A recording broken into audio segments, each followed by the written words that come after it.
today. Yeah, it's so interesting. Thank you for that, Stephen Z, by the way. It is a big year. It's a big year for everybody out there. Last year, it doesn't really matter what the reasons are in terms of the overall vibe and the fan base and the reaction and the business of the team. It doesn't matter that they didn't have their best players play the majority of the season, which always derails NFL seasons, because if they have a bad season and it's back to back, it's not going to matter at that point. This is a crucial season. It's also a season that has a lot of unknowns to it, for sure. It's unlike last year where there was a ton of, I think, anticipation and excitement, like we hadn't seen since 2013, the year after RG3's rookie season in 2012. So, yeah, I agree, Stephen Z. It's a big year. It is an absolute important season for everybody involved, and there's really no room for anything other than a competitive winning season where the playoffs are certainly right there within reach, if not having to make the postseason. Do I think Dan Quinn's going to lose his job if they don't make the playoffs? No. There's context around all of that kind of stuff that we can't predict, cannot predict. But a bad season, regardless of the reasons, that could be problematic for him. You know, even if they duplicated what they did last year with respect to not having any of their key players for the majority of games, and that really derailed the season again, you know, if I were an owner, I would consider things like that, but they got a business to run.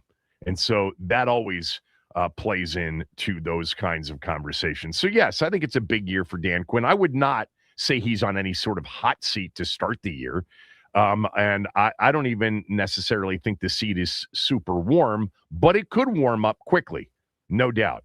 Adam Peters is under the gun a little bit because I think he's done a pretty decent job, actually, putting together rosters for the first two seasons. The first season, just as a reminder to those that don't think Adam Peters has done a good job, they won 12 games, 2 playoff games, and were 60 minutes away from the Super Bowl in the first year with literally a roster that turned over by 2/3.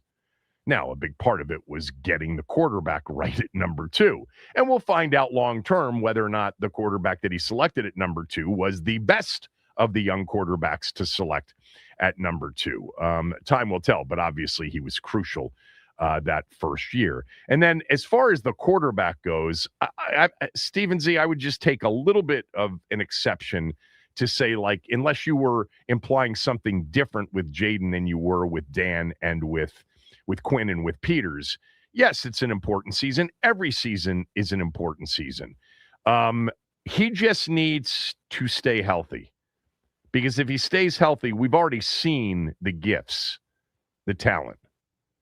I'll just stick with my number one hunch, not a certainty, number one hunch when it comes to this team this year. If Jaden Daniels plays 17 games or starts the significant majority of the games, they're going to win more games than they lose. That could be 9-8. That could be 10-7. That could be something else. But that's the one thing that I kind of look at as it relates to this team and feel the most confident in. And I know the schedule is rough. And by the way, Warren Sharp came out with his schedule strength update for all of the NFL teams based on the current projected win totals. He doesn't do it based on anything that happened last year because he understands what happened last year rarely means much to what will happen the following year. But he updated those, and Washington's got the 4th toughest schedule on paper in the NFL. But as we know, it's not who you play, it's when you play them that is more important. Now, Steven, we're not going to know anything by the opener, dude. Nothing. Literally, we won't know anything. The only thing we'll know is the team healthy? Did they get through this training camp and these intra-squad scrimmages and practices and the preseason games? Do they have their best players available to play in the opener? It's the only thing we will learn about this football team over the next 5 weeks. I hope we don't back off in preseason, Look, I hope they don't back off either, but not with respect to going out and playing your starters for 3 quarters in a preseason game. We don't know what the Lions on the road, by the way, they play the Lions in week 2 of the preseason, Saturday, August 22nd, a 12 noon kick from Ford Field for that one on a Saturday. I like when the preseason games are during the day. Especially for the players if they're indoors, not outdoors. But we don't know if they'll learn anything or if that's an opportunity. It's an opportunity typically for the players that aren't guaranteed to have roster spots. That's what those preseason games are for. Do I wish in previous years that our teams played the starters a little bit to get into a rhythm? I do, and I'll make this point about this preseason. Because you've got 2 new coordinators who will be calling plays for the first time in their careers, I actually think it would make sense to make sure that the first team offense and the first team defense plays a series or 2 in 1 or 2 of these games so that the coordinator with the quarterback on offense, with the green dot on defense, can actually get some live bullet experience. Yes, it's not a live bullet experience that's going to last 4 quarters with the players on the field that you might be playing against, that you'd be playing against in the regular season. But I think with 2 new coordinators, first-time coordinators, which there are a lot of around the league, I mean, a lot of on both sides of the ball, it does make sense from this seat, not that it matters, that maybe you'd want them to actually do it in something that resembles, barely, but somewhat resembles a regular season game. It's in a stadium. There are fans. There's a clock. There's a play clock. There's another team. There are referees. There's more of a sense of urgency than in a practice or even in intra-squad scrimmage and or practice. So, yeah, I mean, when we get to Friday night, August 14th, 2 weeks from this coming Friday night and the opener against Miami in the preseason, it'll be interesting to see if they handle it differently. Now, we've seen Jaden in the first team offense out there a couple of times, right? And did we see Jaden at all in the preseason last year? Yes, we did, because he had that run against Cincinnati. Remember the touchdown run, which people were not thrilled about, and we saw him in the first year in a game too. It was Cincinnati that they played last year where Jaden Daniels had that touchdown run. Am I remembering that correctly or not? Do you remember what I'm talking about? Very vaguely. Yes, he did play in the preseason. He played like a series, maybe a quarter. Was it not against Cincinnati? Was it against somebody else? Did he play at all in the preseason? He did. I was at that Cincinnati game. He played for a series or a quarter or something like that. And didn't he? He ran it in. Didn't he run for a touchdown? He did. He ran through a couple tacklers. Yeah, and that's here it is. Yeah. He didn't throw one pass in the game, but he had a 14-yard touchdown run in which, fortunately, the Cincinnati defenders didn't really take a shot at him. That's what I remember. Correct. Anyway, look, Steven Z, man, this time of year, I think the best thing in terms of trying to learn something is not getting obsessed with training camp videos or training camp, blurbs. It is what you will learn is roster additions, roster deletions, injury updates. We got a couple yesterday. We'll get to everything that Dan Quinn and Adam Peters said. And then, legitimately trying to decipher from what they say if there's anything to take out of what they say on a daily basis for Quinn from other players. This will be the last time I believe we'll hear from Peters until probably when? I don't know. After the season? Did Peters talk at any point during the season? I can't remember. There will be other things. Like there are some solid observers and some solid information gatherers for sure that we can learn something about. But yeah, I'm not pumped up about the Lions on the road as an opportunity.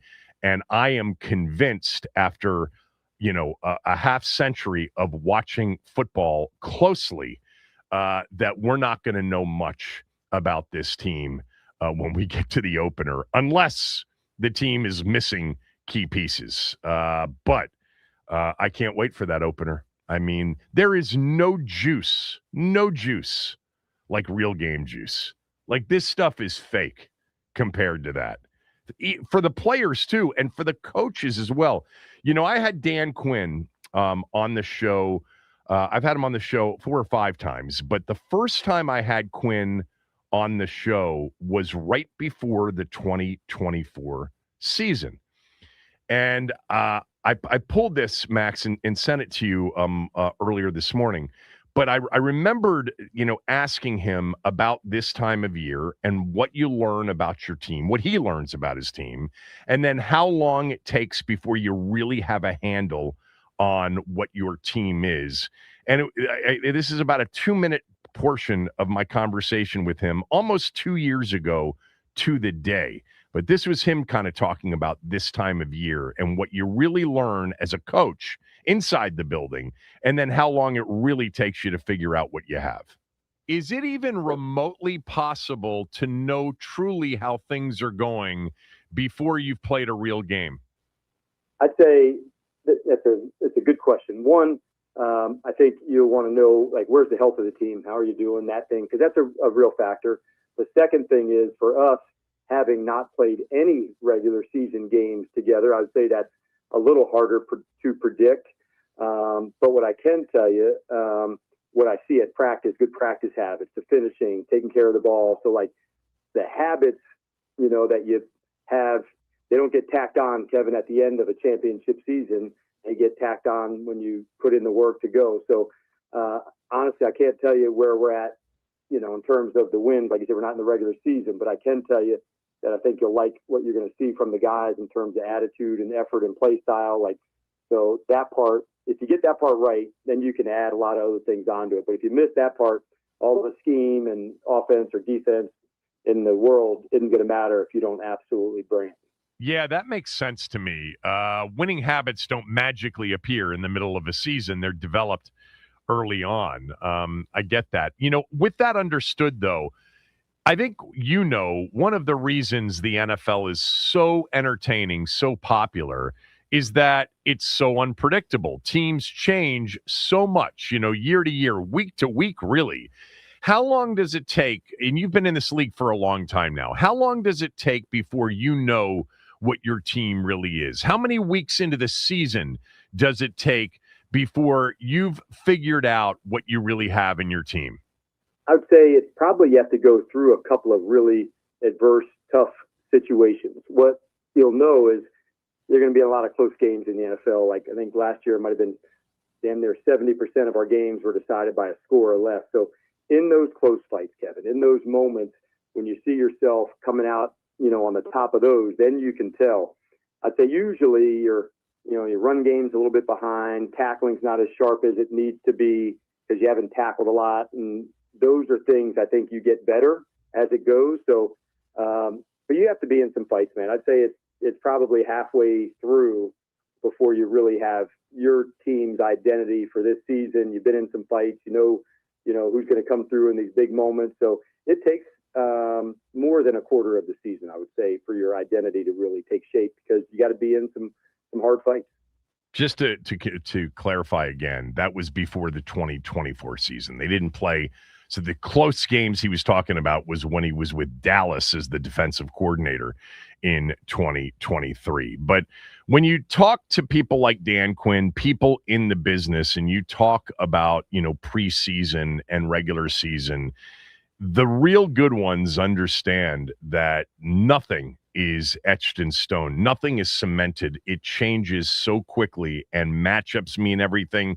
Health means everything. And a lot of those things you can't predict. If you go back to what he said before the 2024 season, that it was going to take, it typically takes half, but then he narrowed it down to a quarter of the season before you know what you have. And everything he said about this time of year, learning, making sure that they are practicing with the correct habits and the culture part of it as well.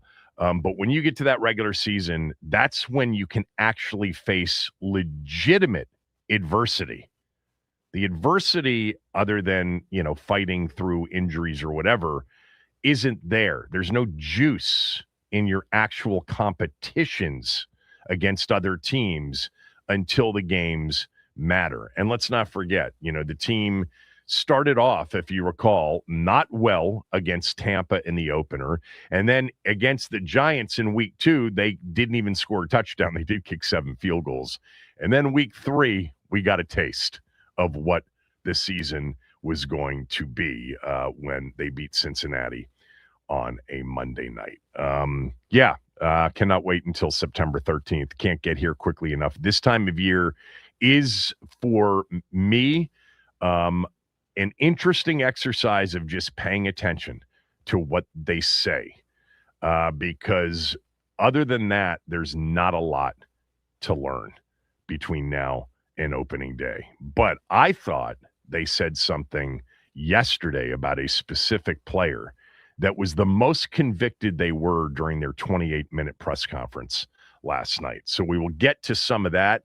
JP Finley asked a roundabout question that was well done to try to elicit some sort of answer about Brandon Ayuk from the general manager. You'll hear that.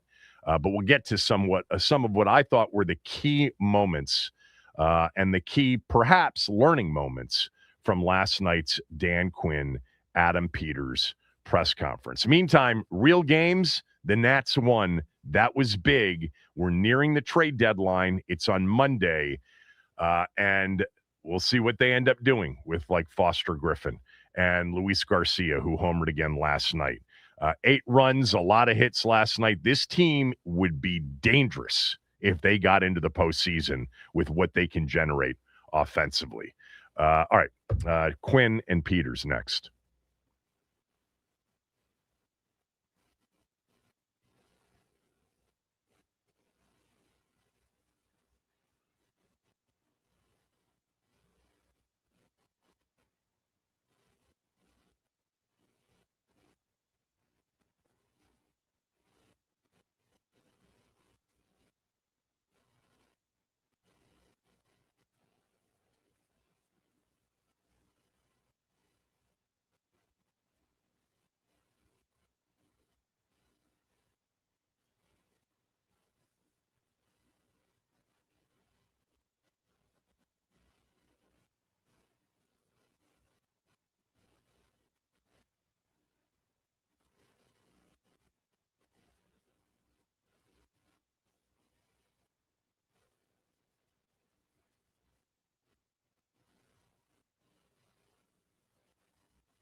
And Adam, one for you, just in a general sense, as you're always looking to improve the team, when you're evaluating guys to maybe bring in for workouts, whatever, what role, if any, does kind of a player's social media have in that evaluation process?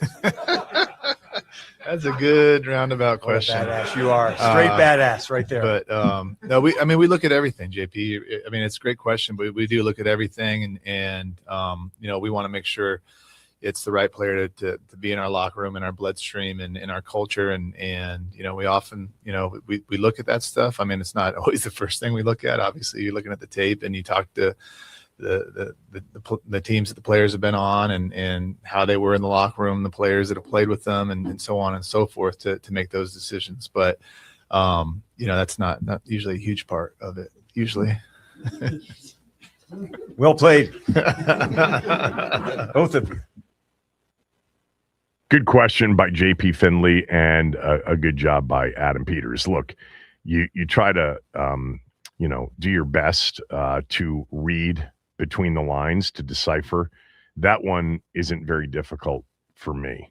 There is zero chance that Brandon Ayuk is going to play for this football team. A player that fits in to the team's bloodstream, yeah, he doesn't fit. A player that didn't, do what he was supposed to do in injury rehab and cost himself $30+ million in guarantees. An idiot that videotapes himself breaking the law and then posts it on social media. And then he spends 6 weeks bashing the general manager, the head coach, occasionally taking veiled shots at teammates. This is one of the all-time self-sabotage situations that we've ever seen in the NFL. He's immature. He is so self-destructive.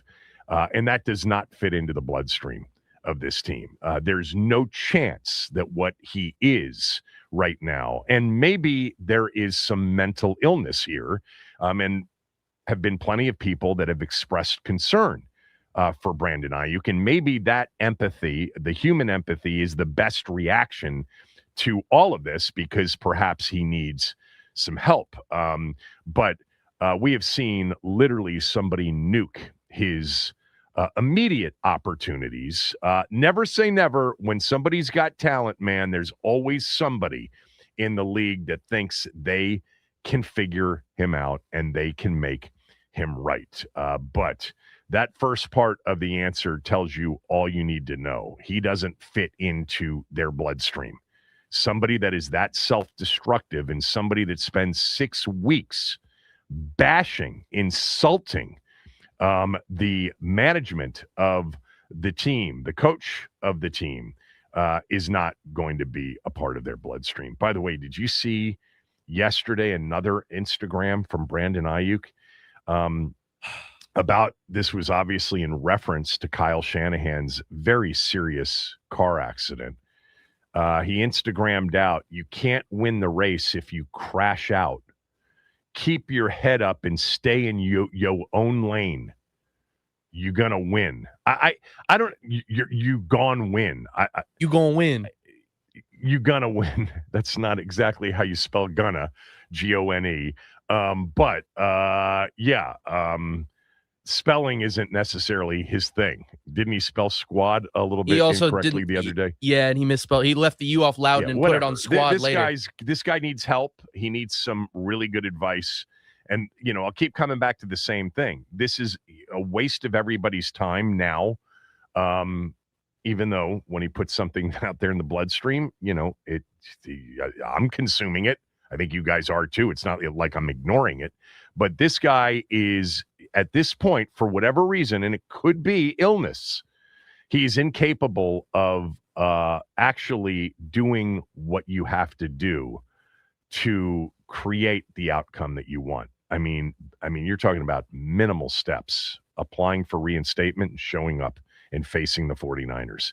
But I read that Instagram as a classless shot at Kyle Shanahan, who just had a very severe car accident. If he thinks that's going to help him like the other stuff. Or then again, there's still a few of you left. Most of you have turned around here over the last month, but there's still a few of you. I read your stuff that are still hanging out that this guy's playing chess to everybody else's checkers. That this is part of his grand strategy to land in Washington.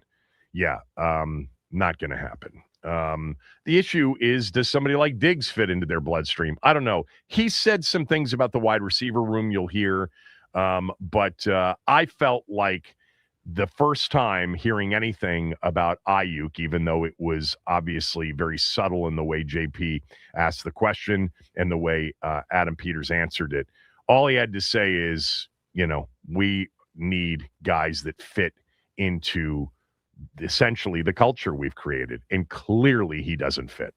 Clearly somebody that has behaved the way he's behaved over the last 2 months does not fit at all. All right. So there's a bit of a developing situation, which I will get to after Max. I play what I thought was by far and away the most convicted answer from both Dan Quinn and Adam Peters about a player. And interestingly, it was the final question of the press conference. Did you include the question in there? Of course. Okay, so this was the very end of the 28-minute press conference. And we got to a player that we've talked a lot about, a player that's replacing a player that they just let walk. That player, Tyler Biotish, signed in L.A. for a 3-year deal. It's been one of those question marks and mysteries hanging over the roster since it happened. I shared with you probably a month and a half, 2 months ago, that the feeling within that offensive line room is super confident. They think he is smart. They have total confidence in him. They like him a lot. Listen to the question, and I'm telling you, this was by far and away. Part of it was tone. Part of it was facial expression, which you're not going to see in this. But this was the most confident answer, the most convicted about anything they said during the 28 minutes it happened at the end. What have you seen from Nick Allegretti to make you comfortable rolling him out at center, even though that's not a position he's played for most of his career? Yeah, I can start off with it. One, like high-level competitor. And so we've played well with Nick in the lineup, that be it at guard. But interior, that's his space. He's played center. He's played guard, even though you may not have seen him in some of the games. Like every week he was, repping inside to go. So that was a big piece of it. We got a lot of faith and confidence in him. It's another one of the positions that we do have competition that we're going for it. But if Nick was playing on defense, he'd be a green dot. This is one of the smartest guys on our team now. Like you talk about putting it under control, that's part of playing center. And he has that targeting. Who's this? Where's the protection going? So we've got a lot of confidence in him. He is one hell of a competitor. And so he's one of those guys, man, you don't bet against that. Might be new, but you don't do that with everybody. But with somebody for him, no doubt you do it. Yeah, I'd probably just echo what DQ said. And I think the biggest thing, one, he's played it a lot. He's played all the positions inside. So he's more than capable of all three of those. But what stands out to me with Nick is just his leadership, his command, his confidence, the way the guys gravitate and listen to him. And so that's a big part of it. Knowing what to do, knowing where to go, knowing where to direct the guys, just the calling up in the huddle. It's a big deal. So have a ton of confidence in him, have a ton of confidence in Julian and Matt too. So it'll be a great competition, but for Nick, just, I think the world of him, the whole team thinks the world of him. And so we all have confidence in him. Yeah. He's as easy a trusted competitor as you can find. Yeah. Like you count on him and he's going to be in the right spot, making the right call at the right time, even when it gets chaotic. Or I should say, especially when it does. Like this look didn't come up in the practice. Okay, this is what we're going to do. And you have to be in the fire some to have that calm in the chaos. It's a big deal. It was Adam Peters at the end. It's a big deal. This was by far and away the longest answer. We get sent the transcripts of these press conferences so you can see, just based on the size of the answer, it's the longest that the two of them went on about anything. there's great confidence in Nick Allegretti. I mean, whether or not they'll be right is another thing. We don't know if, getting rid of Tyler Biotish, who had a year left on his deal, was the right thing or the wrong thing until they start playing games. But there is no doubt that inside that building, they are super confident that they have at least matched, if not exceeded, what they've had at that position in recent years with Nick Allegretti. Now, about 30 minutes ago, and we will continue to monitor this because these are the things that do matter more than anything else from our standpoint, because we will get information on this. John Doran from WUSA Channel 9 at practice today tweeted out, Nick Allegretti left today's practice during O-line drills and didn't return. He walked off the field with a member of the Commanders' training staff. Big camp for him trying to secure the starting center spot. So, please, fingers crossed that day one they don't lose their starting center. A guy that they literally went on for 4 minutes on at the end of a press conference. They clearly have confidence in him. The locker room clearly has confidence in him. The O-line room absolutely believes in this guy. I'm assuming that means Jaden believes in the guy too. But he left on day one practice during O-line drills and has not returned. We'll keep you posted on that. All right, there's more sound from Quinn and Peters that I wanted to play for you. Something specific about the void left by Bobby Wagner that I thought was very interesting. We'll get to that and more. Coming up at 11, Tim Rumpf, who is the producer and director of Quarterback, the Netflix series. He's from here, grew up in Montgomery County, a University of Maryland alum. We had Tim on the show, if not last year, the year before when Quarterback aired. He will join us at 11. We'll talk about Quarterback and talk about maybe some things he learned about Jaden Daniels and the team that maybe wasn't revealed during the actual show itself. Kevin Sheehan Show, the Team 980 and theteam980.com.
for both of you in terms of some of the guys who are on PUP list, namely Trey Amos.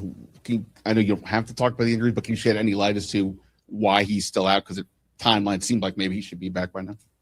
Yeah, I think with Trey, he's doing really well. I think the first thing I'll say is he's been outstanding in his rehab and really, taken all the things that the medical team has asked him to do and done them really, really well.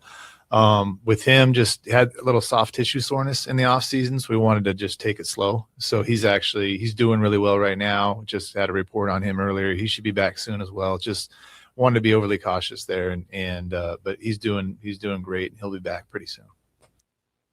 So, it doesn't sound that bad, but I hate when I hear soft tissue with anything regarding a skill position player on offense or defense, a player that's got to run. Soft tissue is never really what you want to hear. Hopefully it's nothing serious, but players like Curtis Samuel's name always pops to mind when you think about, it's soft tissue, it's a groin, it's a hammy, it's going to be okay. We're just going to take it slow. We're going to be very cautious. And then all of a sudden the player's on injured reserve, before the season begins. That's what happened with Samuel in 2021. Fingers crossed there. Adam Peters actually said some really positive things about Rasul Douglas and talked about just the experience. And he started a lot of games, and he's started games recently, and he's big and he's played well. I think that the Rasul Douglas signing was in part because it is, a hedge against Trey Amos being ready to go at 100%. But not a bad ad, period, overall, given the state of their cornerback room. All right. A few more sound bites from Quinn and Peters yesterday. This was Adam Peters talking about Durante Jones and David Blau as two new coordinators and what they're going to bring. I think the most important part of this one is really to listen to him talk about Blau's offense, because it does sound to me very much like, as excited as maybe everybody is to have kept David Blau in the building, Peters really prefers the style of football that David Blau is going to employ. Here was the answer. Adam, we've talked to Dan about this over the offseason, but what do you like about the schemes that Blau and Durante are bringing, like just schematically? What do you like about you guys are going to feature? Yeah, me personally, I think first off, just watching those guys coach and teach, and just it's been really impressive to see both of those guys live and in action in the meeting rooms and then on the practice field, the way they coach and they teach, and really the whole staff. Obviously, it starts with Q at the top, and then those guys as it trickles down. But then offensively, we're going to be more multiple. We have, a lot of different personnel groupings and a lot of different ways to attack you. I think, it really, it's more quarterback friendly, I think, in a way. And I think that'll really help Jaden. Like I said earlier, he doesn't have to always make a play. We're going to try to scheme up things and have answers, so he doesn't always have to make a play. And I think the same way on defense, the defense is designed to, you always want to have the pen last. And so the defense, we have a lot of different ways to attack you and different things we can change up. So, we have answers, going into the play, and then, during, like, at the line of scrimmage as well. So, couldn't be happier with how everything went in the offseason. Really, really excited for it, really. So, there's some good stuff in there about Durante Jones there at the end too. You want a lot of ways to attack. We have now a lot of different ways to attack you and different things that they can change up. We have answers going into the play and then at the line of scrimmage as well.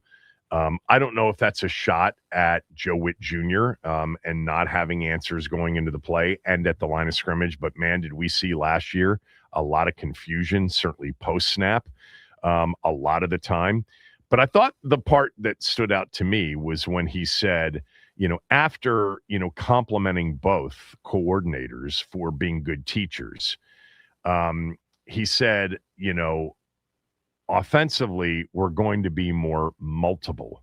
We have a lot of different personnel groupings and a lot of different ways to attack you.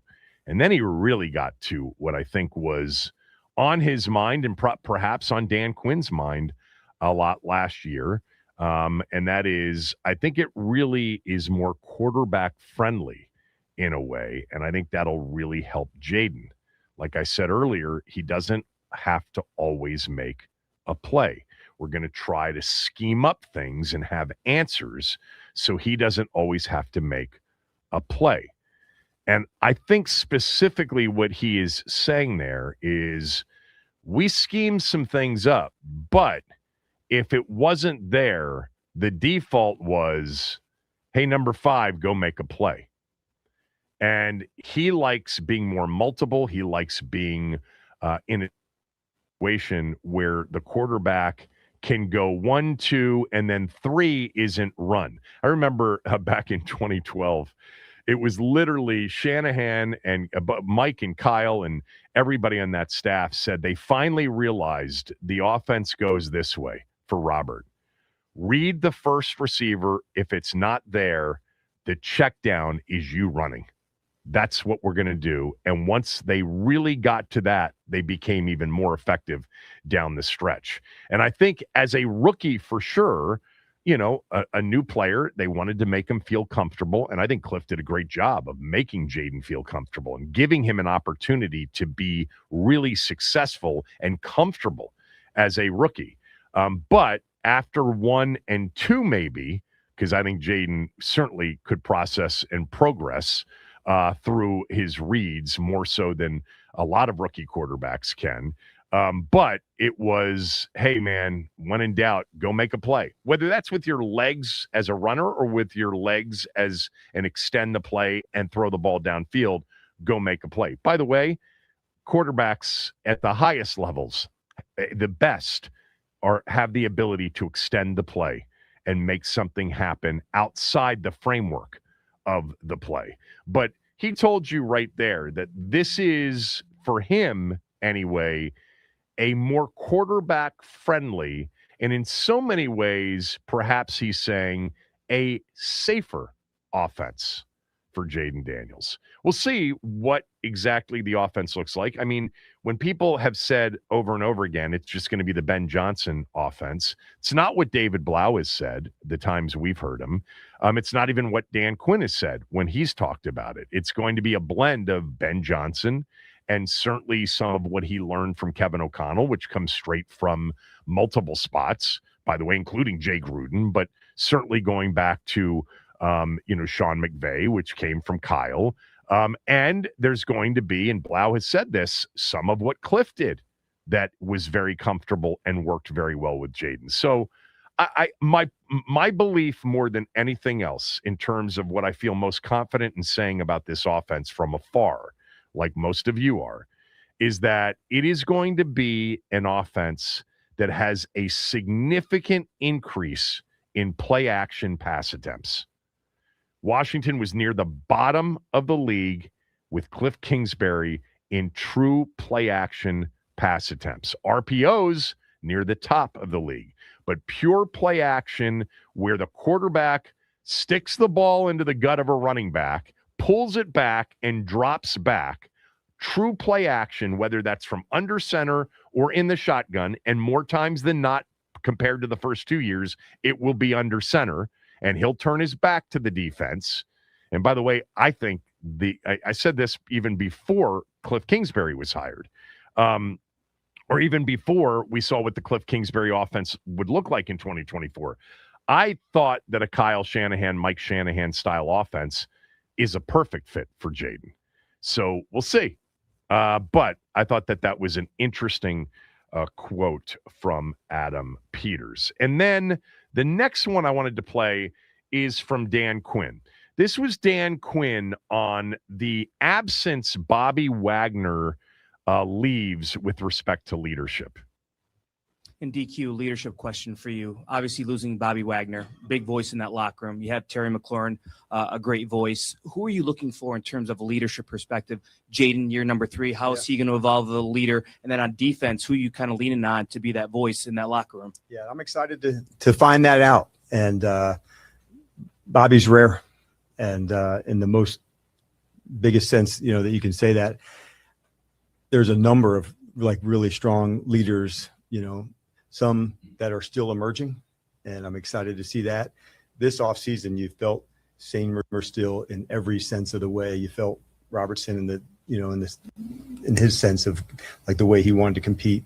Luvu has that to him in that same space.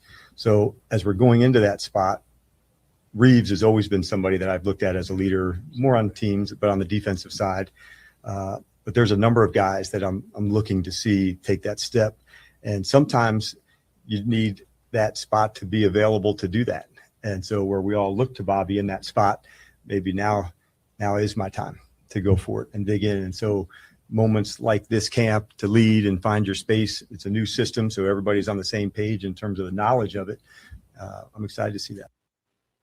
Yeah, I thought what stood out to me when I was watching this is it just makes sense to me that when you have somebody like Bobby Wagner, on one side of the ball, who's such a heavyweight when it comes to how everybody views him. Like he's got real status, and he was a true leader and mentor to many of the younger players, not just defensive players, to Jaden as well, during his first 2 seasons. And when he said, sometimes you need that spot to be available to do that as a player, to step into that.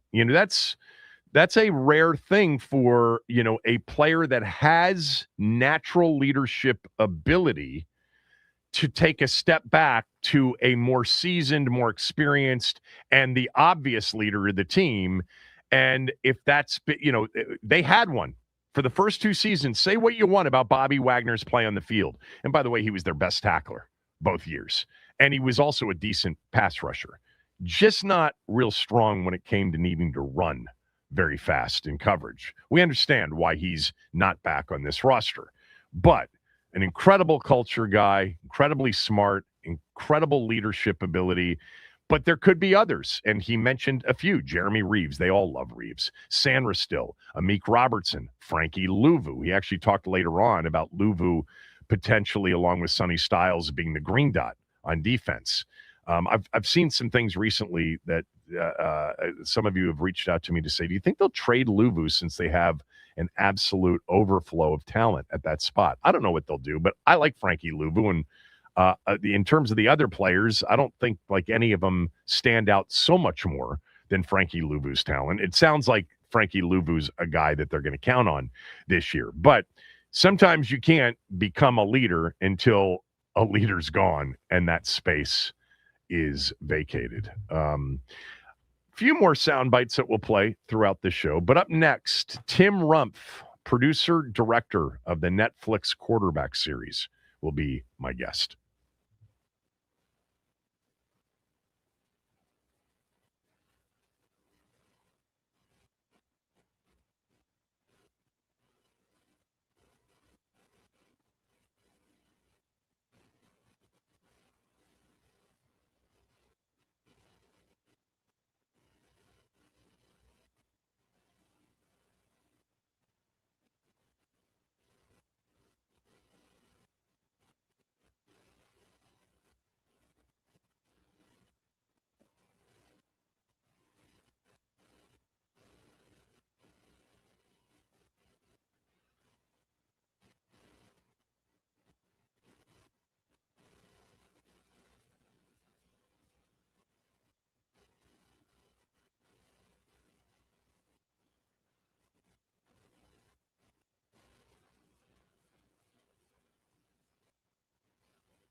Talked yesterday about catching up on the Netflix quarterback series. I still have one episode to go, the final episode of this season 3. It is so well done by Netflix. All 3 seasons have been well done, going back to that first season when, I think a lot of people fell in love with Kirk Cousins even more than I'm in love with Kirk Cousins.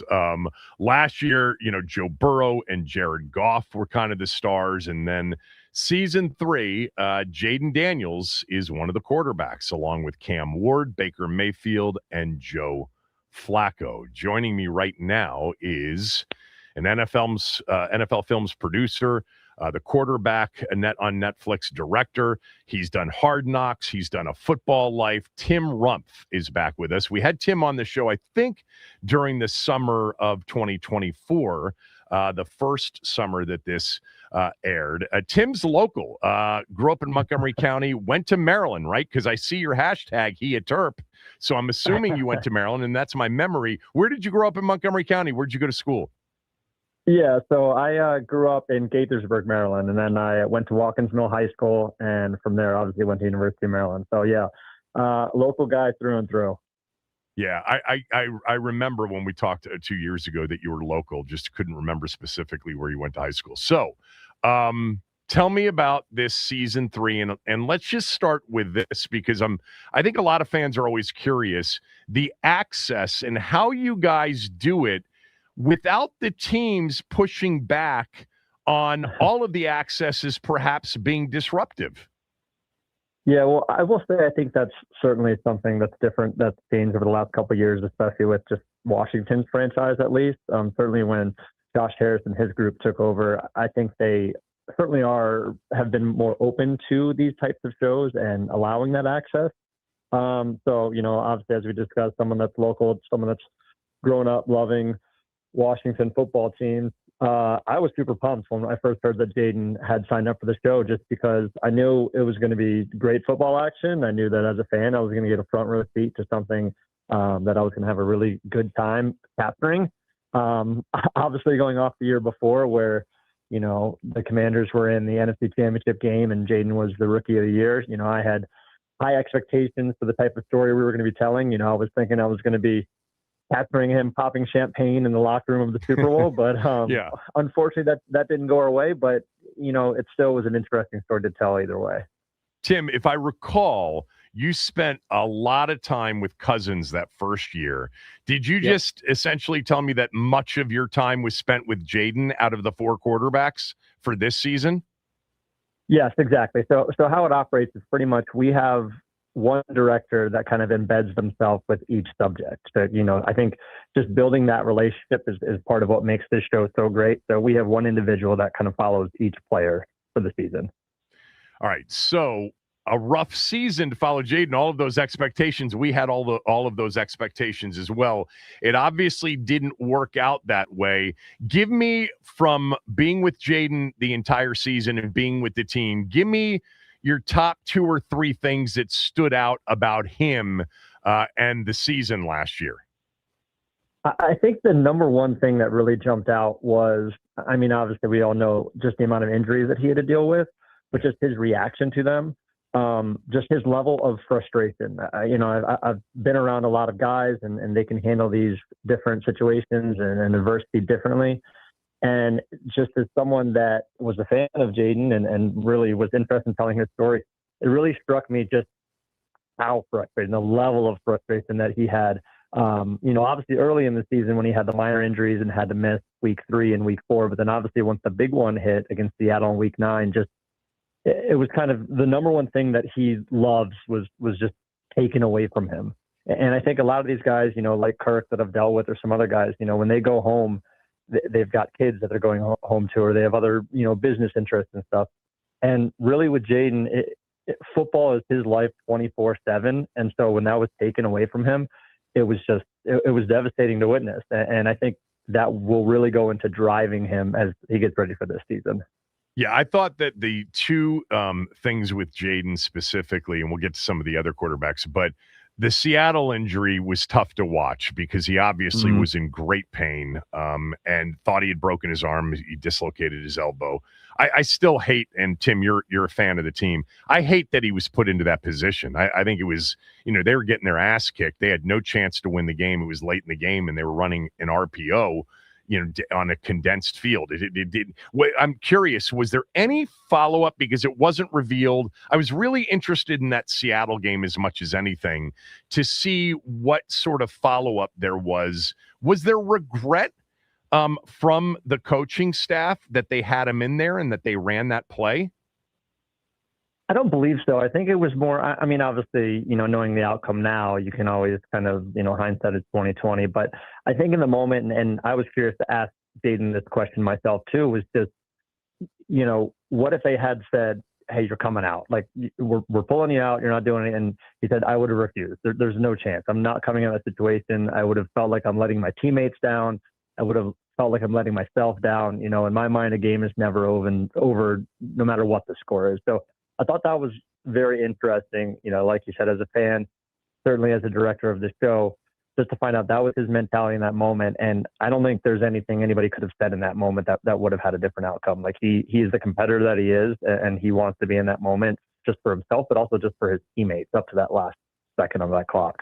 The other moment was the Minnesota game after the Van Ginkel pick six, and, he gets blocked and he goes down.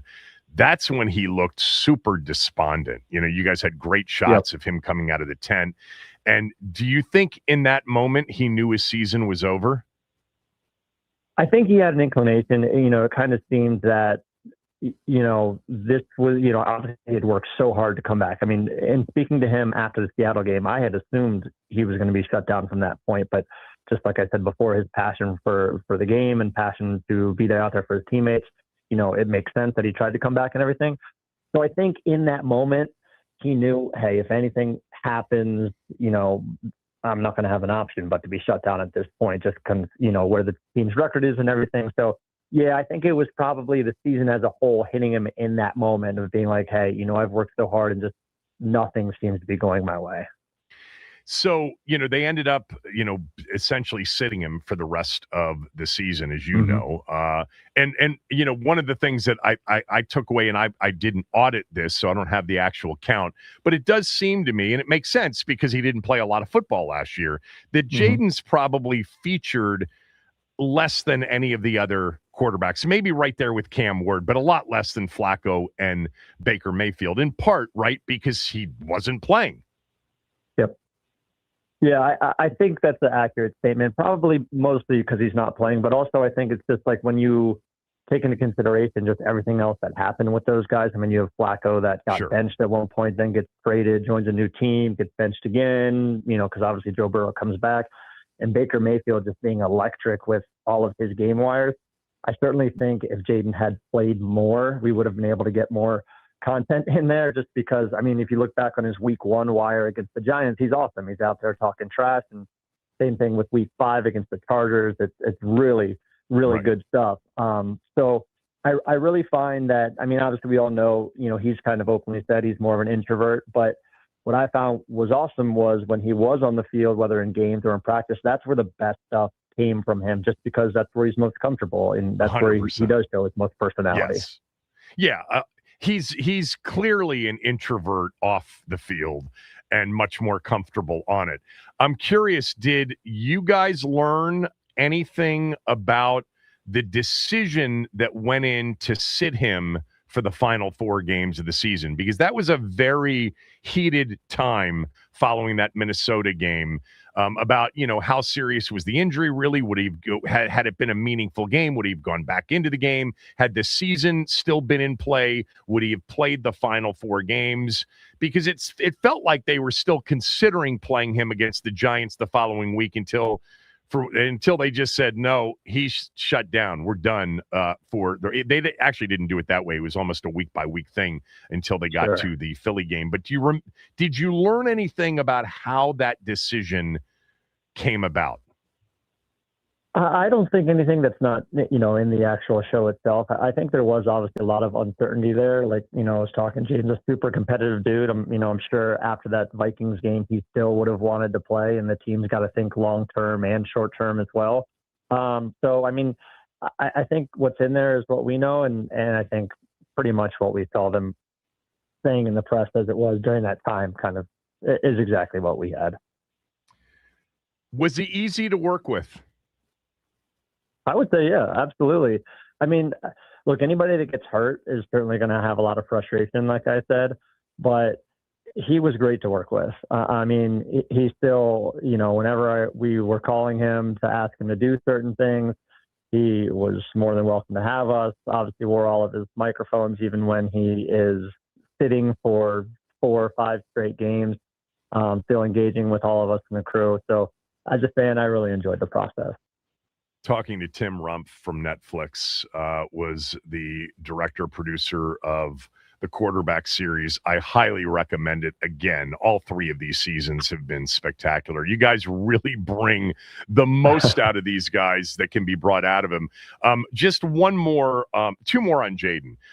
With Flacco and with Mayfield, they're married. They've got kids. Yep. With Cam Ward and Jaden, they're younger, so the parents end up taking more of center stage. What was it like? Because obviously Jaden's mom is a big part of the Jaden story during this series. What was it like to work with her? Sure, absolutely. And yeah, I mean, going in, obviously, I knew she'd be part of it too, just because she's such an important role in his life, obviously, not just as his mom, but his manager as well. So yeah, she had a big role as far as, she's a fantastic wire during games as well, because she's very vocal and I think, very entertaining as well as she was cheering him on. So she was great to work with as well, helped us set up a lot of his charity shoots that he was doing between the great stuff he was doing at Thanksgiving and Christmas. So yeah, you're right. It's very different when, you have guys that have kids that they're going home to. Jaden, he's going home and watching film, or, he's going and doing his rehab stuff. So kind of the stuff that they're doing away from the field, that's not football, is definitely different. What was left on the so-called cutting board that you wish had been included on Jaden specifically? Yeah. I would say honestly, no. I mean, everything we captured with Jaden was pretty much in there. Just because it was a very different type of season. Certainly, like, that's what's crazy about the show is you can kind of go in thinking one thing, what it's going to be like, but you have to kind of change the story on the fly. And with this one, we certainly did, with Jaden getting hurt and kind of having to adjust. So yeah, I think everything we captured was in there. So fortunately, you certainly have that other years where, hey, you have all this stuff, but this year we were fortunately able to get everything in there. So I was very happy. I actually have one more related to our team, because, every one of these things, sometimes a teammate or sometimes a coach becomes part of the story. Like, I think Tristan Wirfs is really, really good in sort of the Baker Mayfield segment of the show. Was there somebody for you that stood out as another compelling figure for whatever reason within the Jaden Daniels story? Yeah, I mean, I think Terry's always obviously interesting just because he's such a great presence on camera. I was fortunate enough to, in addition to the Netflix quarterback series, also be directing for the Hard Knocks in-season show that we did with the NFC East this year. Yeah. So that was well done too. I just wish the games had been more important down the stretch, right? Because 3 teams ended up with a losing record.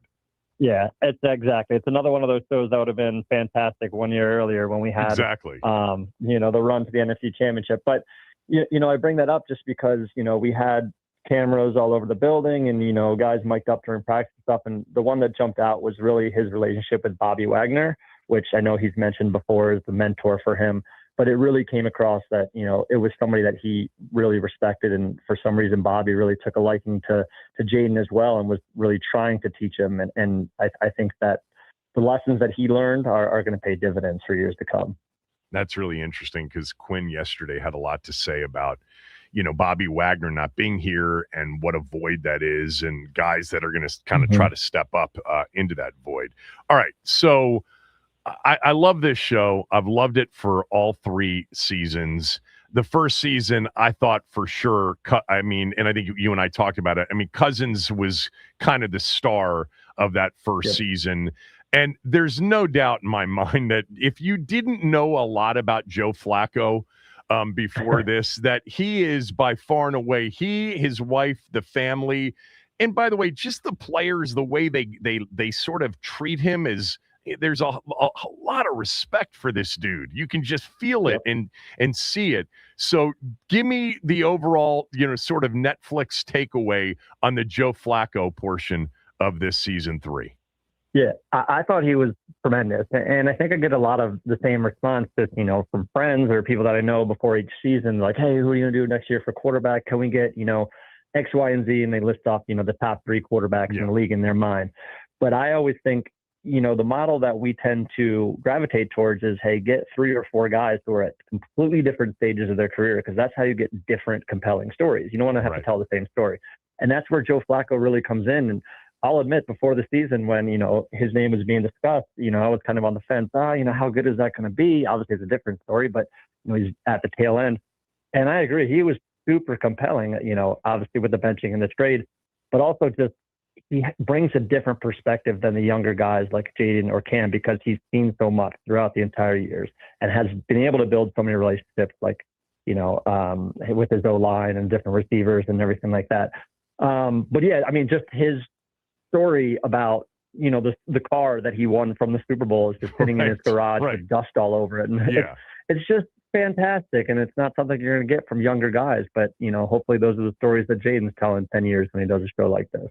Yeah, I mean, I think one of the things that really, he's totally genuine. Like, he is just, he is who he is, and he's not trying to fool anybody. He's not trying to impress anybody.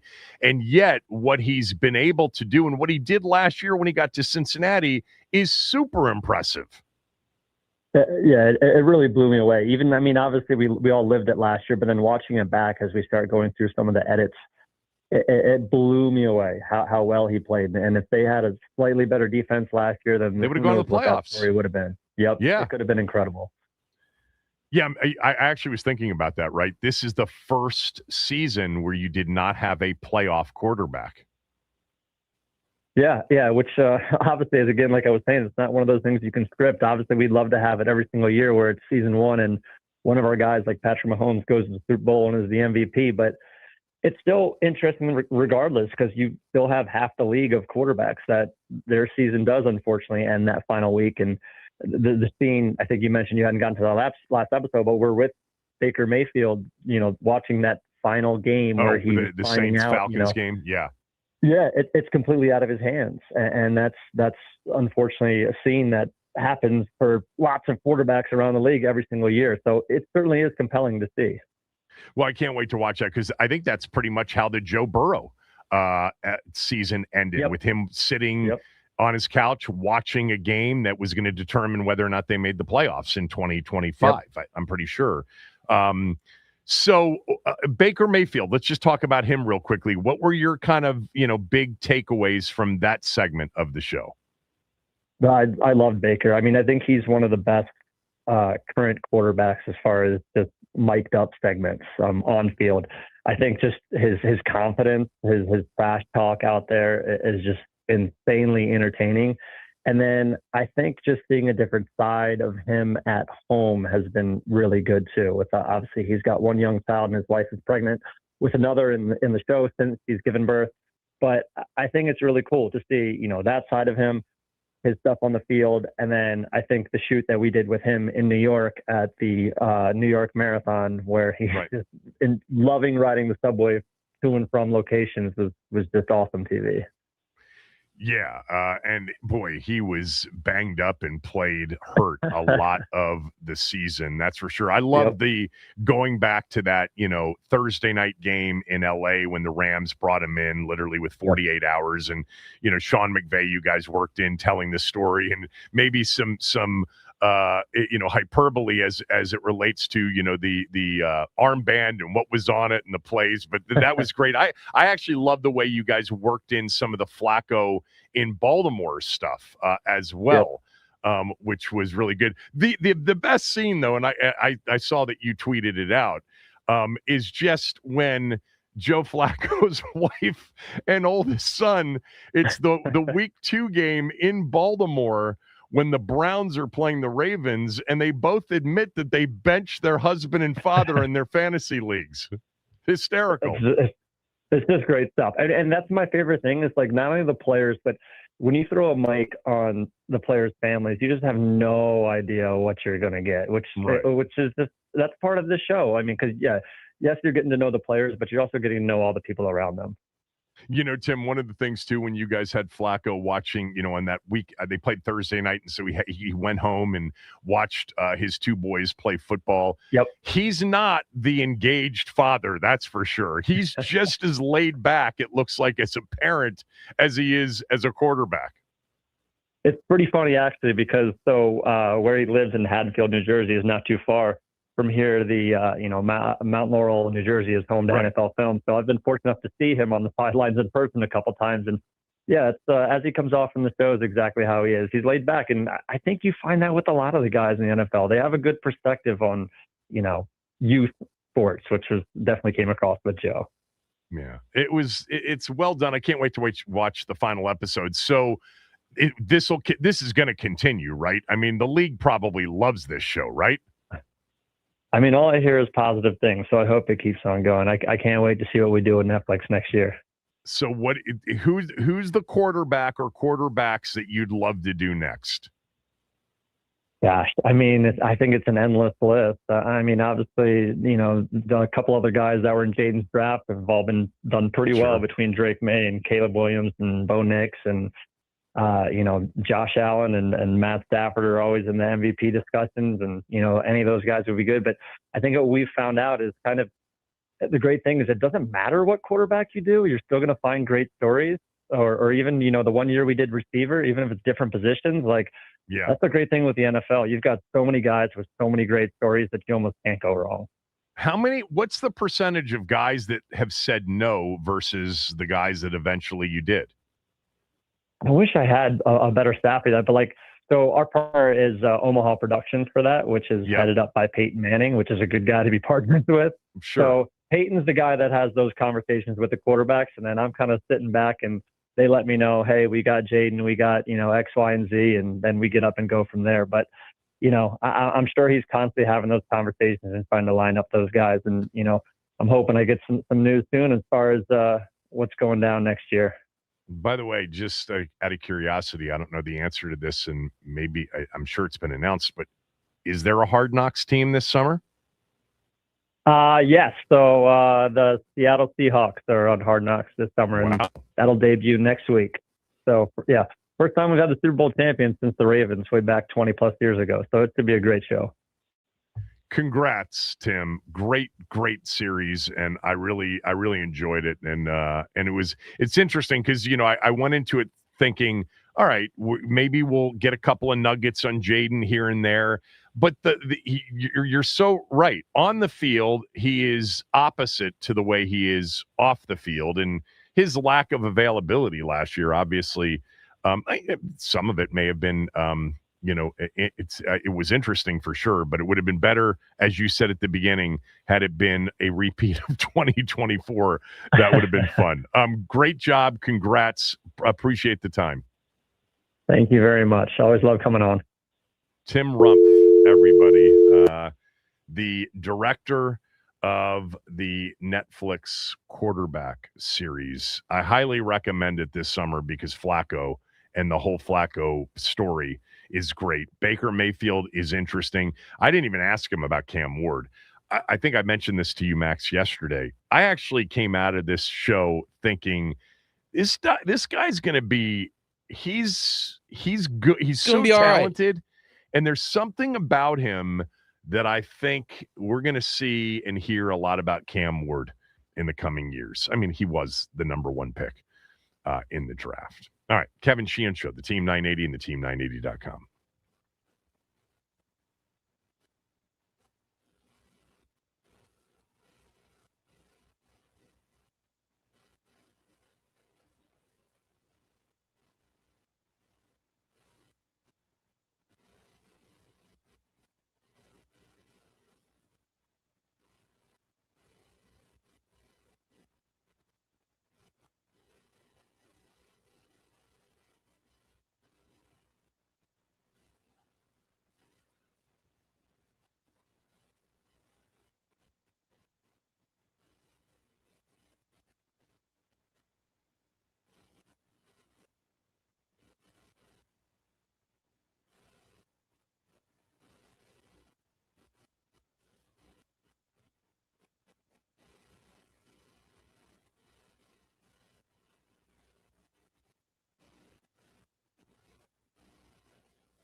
So the Kyle Shanahan crash is car crash from July 14th has generated a lot of discussion about the lack of reporting for 11 days and why that was.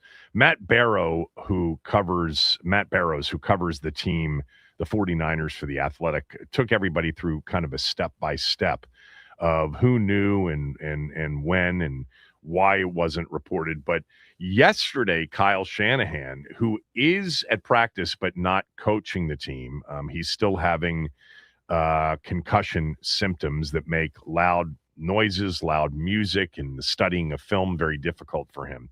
But apparently there was an erroneous report on what took place in the accident.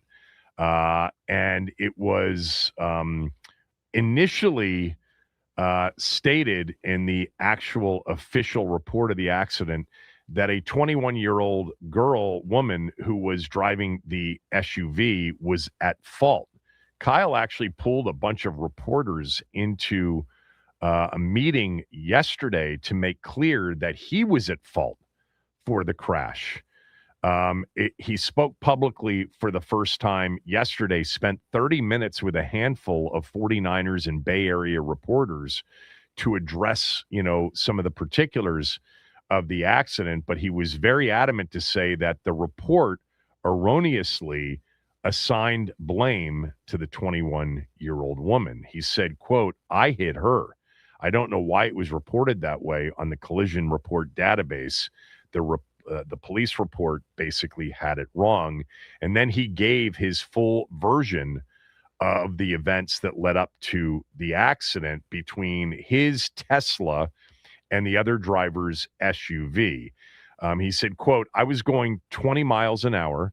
I was not on my phone, but I dropped my phone and it was stuck in my seats. It's on my lap and it slid off. And I went down to look for it, and I took my eyes off the road for 2 seconds. And as I was coming up, the airbags hit me in my face, and they broke my nose. And then they said the visor really gashed me." So he's wearing a visor, or the visor that hangs down in front of the driver's seat. "I took my eyes off the road looking for my phone, and my car veered into somebody. So one of those roads where there's no forgiveness. When I hit her, the impact was just so," and he said, "I'll just never forget how violent it was," closed quote. The crash happened back on July 14th in Palo Alto, California, near where he lives. He was actually on the way back from a chiropractor appointment in a nearby town when the accident happened. But yes, Shanahan's account, by the way, was backed up by the Palo Alto Police Department and corrected and said that he was actually found at fault for the collision and that there was a clerical error in the preparation of the report that transmitted to the overall state database where people had access to it. So there you go. So Matt Barrows, the beat reporter for The Athletic covering the 49ers, kind of went through a point by point on just how people received information about Kyle being in this car accident. Let me just say real quickly, I'm not really that bent out of shape that it wasn't reported for 11 days. He is a public figure. It is a bit odd that a public figure like Kyle Shanahan involved in a very serious car accident wasn't, that we didn't know about this for 11 days. But in so many ways, it's like, even if those local reporters were keeping it silent for whatever reason, I don't know what the benefit would be to protect him or the organization. How? He wasn't drunk driving. He was at fault. And obviously he was at fault. And look, the phone being on your lap, I mean, the phone's always somewhere near my lap in a car while driving. But anyway, this was Matt Barrows talking about it. He said Kyle had initially told 14 people about the car accident when it first happened. He did not give them directions about who they could and couldn't tell.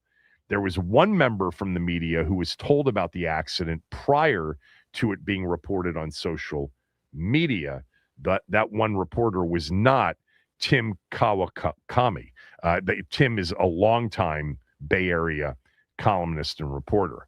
And then he said that Kyle's still dealing with the concussion. His symptoms are being overly emotional. Meaning he's still having sort of flashbacks to the accident, and not being able to listen to loud music and having trouble watching film. Once Kyle saw the reports of the 21-year-old being blamed, he was upset because she wasn't to blame. He's been in contact with the woman's family. He's gotten steadily better from the concussion, but it's non-linear. Some days are better than others. Even though he thought he would be better by now, it doesn't seem like he's ready to take command of the team anytime soon. You know, I was reading through some of this stuff, and the one thing that I haven't really found is the specific injuries, if any, to the 21-year-old woman. But he was apparently, and expressed this, super distressed about her, being at the brunt of his, I guess, negligence in driving. I don't know if that would be the right way to describe it. Anyway, there you go on Kyle Shanahan. Fortunately, he's going to live, and it certainly sounds like the 21-year-old woman's, not in dire circumstances either. But a wild and weird way that one played out. We've had a couple of these weird situations. 49ers have been in the news for sure since the season ended. And when you think about 11 days not reported, not even TMZ, usually they're all over it. If the local people aren't, national people aren't, TMZ gets a hold of that information within 11 days. And he's enough of a public figure where they would have been interested in that. So it is kind of strange that not even a TMZ or a TMZ equivalent didn't report on this accident. But, the other thing, too, that was just kind of odd was the amount of time it took for the California, Santa Clara Police Department to actually file charges against Brandon Ayuk. That speeding incident in which he so smartly videotaped himself breaking the law, going 100+ miles per hour around the stadium, and then posted it to social media. Brilliant part of his overall strategy to get back into the league and to find out and to find a way to getting his voided money back. But it took several months for them to file charges and to issue an arrest warrant, which, by the way, at this point in time, we don't even know if the arrest warrant has been issued, because he clearly stated that he was not going back to the Bay Area where he could be issued that arrest warrant. He was ducking it, which, by the way, it's hard to get back to 49ers training camp, which is being held in California, if you're not going to go back to California to face the arrest warrant issuance. Brilliant strategy. This guy just continues to figure out the right way to handle all of this to get back into the league and to play for Washington. He also, by the way, another Brandon Ayuk tweet or Instagram social media post just ripped the hell out of the NFLPA. This was late last night or early this morning, but he basically cited something from the NFLPA guidelines on long-term contracts.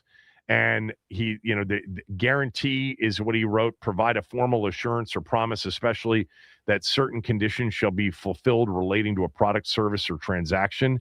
And then he writes, how can a team void the dollars that is guaranteed and agreed upon, yet still have contractual control? That allows for owners to void guarantees whenever they don't feel like paying large bonuses while still keeping a player under contract. 49ers voided $30 million in guaranteed bonus money that should have been paid out to me already. With that money being voided, the contract should be as well. Maybe he's, got it all figured out, but it seems to me that the contract required him to actually show up at the facility so that the team could monitor his rehabilitation from a serious knee injury, and he refused to do that. Hence, their ability to void $30 million from the contract, yet still have him under contract. This doesn't seem very hard, but I'm sure he's got the thing all figured out because he's right where he wants to be at this point. Sarcasm. Yeah, this guy really needs help. He needs probably some help from a mental standpoint, but he needs somebody to advise him on what the world is actually really like in a profession like football, where there are contracts and there are stipulations to contracts. And the reason the 49ers were able to void the money, it wasn't because they just decided to do it. It was because he was in breach of his contract. Kevin Sheehan Show, the Team 980 and the team980.com.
This from Chi or Che. You positive BA ain't playing for us? When he is, hope you have same hate, but sure you will say you were with him the whole way. Che, come on, man. First of all, he ain't playing for us. Secondly, if he goes on some sort of an apology tour and ends up back in the league and ends up back in our locker room, I'll be cheering for him to play well. I'm absolutely sure he was on his way to being an elite level wide receiver at the end of 2023. I know I'm in the minority on that, but I was saying it during the time that this dude is legit great. And so before the last 6-7 weeks, I was actually on board with, as long as I said over and over again, as long as physically he checks out and mentally he checks out, if they decide to do it, I mean, they're adding a real talent potentially to their lineup. This from Ted. I heard the opposite from AP. I don't think he ruled Ayuk out. Do you want to play that JP soundbite again so everybody can hear how Adam Peters answered that question, please, Max? And Adam, one for you, just in a general sense, as you're always looking to improve the team, when you're evaluating guys to maybe bring in for workouts, whatever, what role, if any, does kind of a player's social media have in that evaluation process?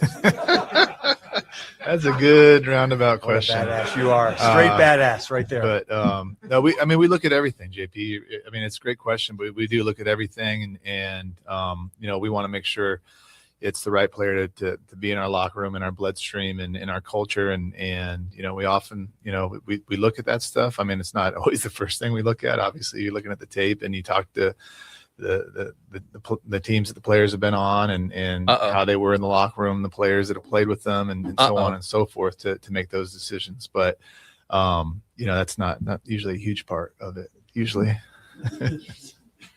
Well played. So Ted, usually, Kev. Usually. What'd you say?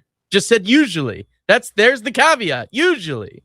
Yeah. No, I think for me, when he says, we want to make sure it's the right player to be in our locker room, in our bloodstream, in our culture, that's an absolute ruling out of Brandon Ayuk at this point. He has ruled himself out over the last 6 or 7 weeks, and maybe he was ruled out long before that. When he's speaking, about obviously, you look at that stuff. It's not always the first thing we look at. Obviously, you're looking at the tape. You talk to teams, players, locker room, the players that have played with them. But, that's not usually a huge part of it, social media. But what he focused on, so I get why Ted might think he heard something differently. What I heard was, you look at everything, you have to make sure it's the right player to be in our locker room, in our bloodstream, and in our culture. His behaviors ruled him out of that.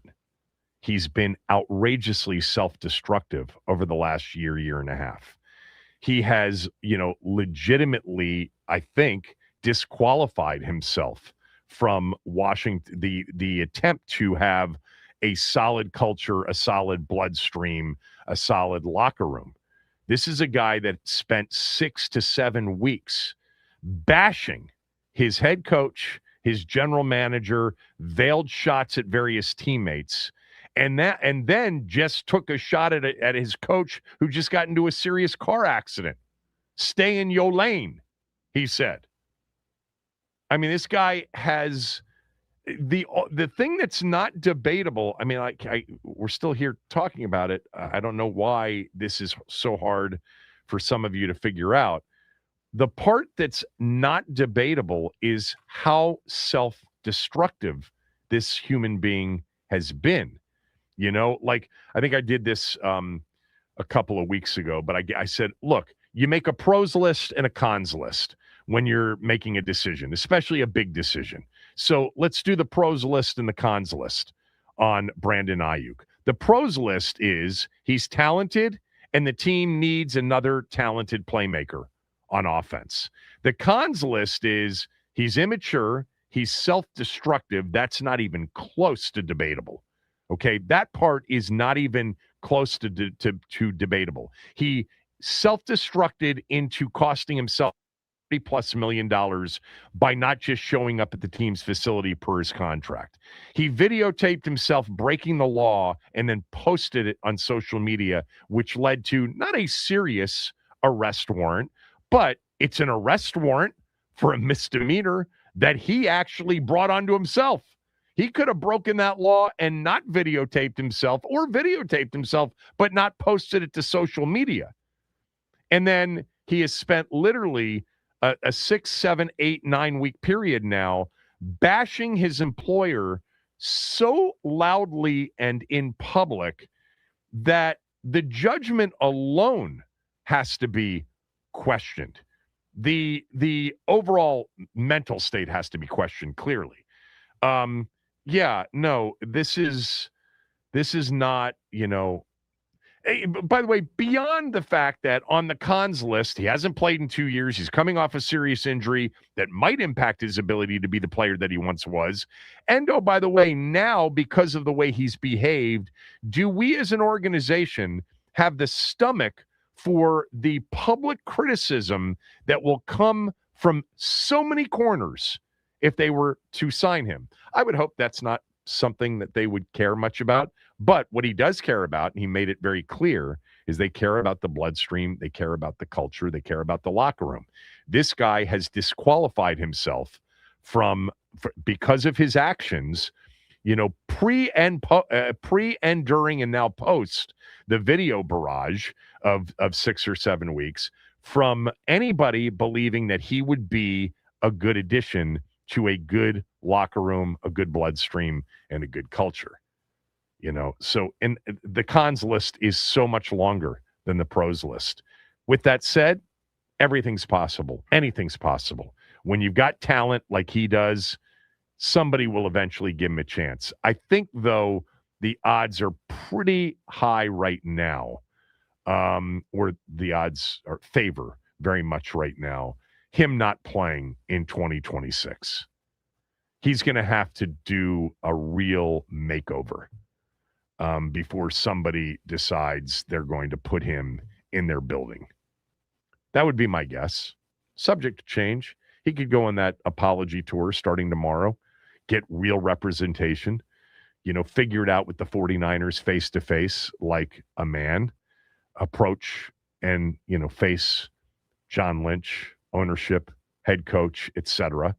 And maybe he'll eventually get to that point. Hope it does happen for him that way. He is a talent. There's no doubt about that.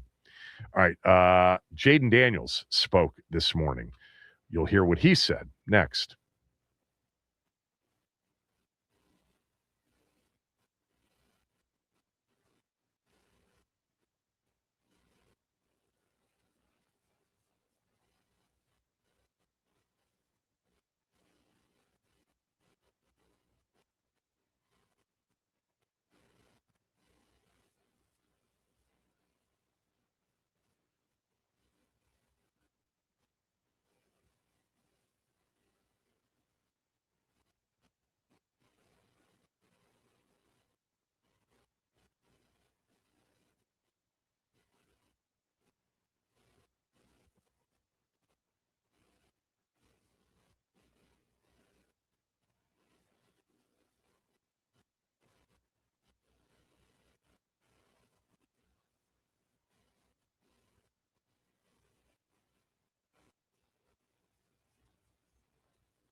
by any housewarming gifts lately? Nah, not at all. Any comment on anything that happened with Brandon went back and forth a little bit? It's private. We handle everything privately. Appreciate y'all. That was Ben Standing at the end of the Jaden Daniels press conference this morning after day one of camp, asking him if he's gotten anybody any housewarming gifts lately. Jaden not commenting on anything Brandon Ayuk. So Ben's with us right now from Ashburn, first day of training camp. Ben is our show's team insider, as everybody knows, at Ben Standing on X, Substack, Last Man Standing, to follow everything that Ben will be writing about the team on a day-by-day basis. Ben did not provide any play-by-play from training camp, so I'm proud of you as far as that's concerned. But I did get this. I got this. Where is it? I just had it in front of me, and I can't find it.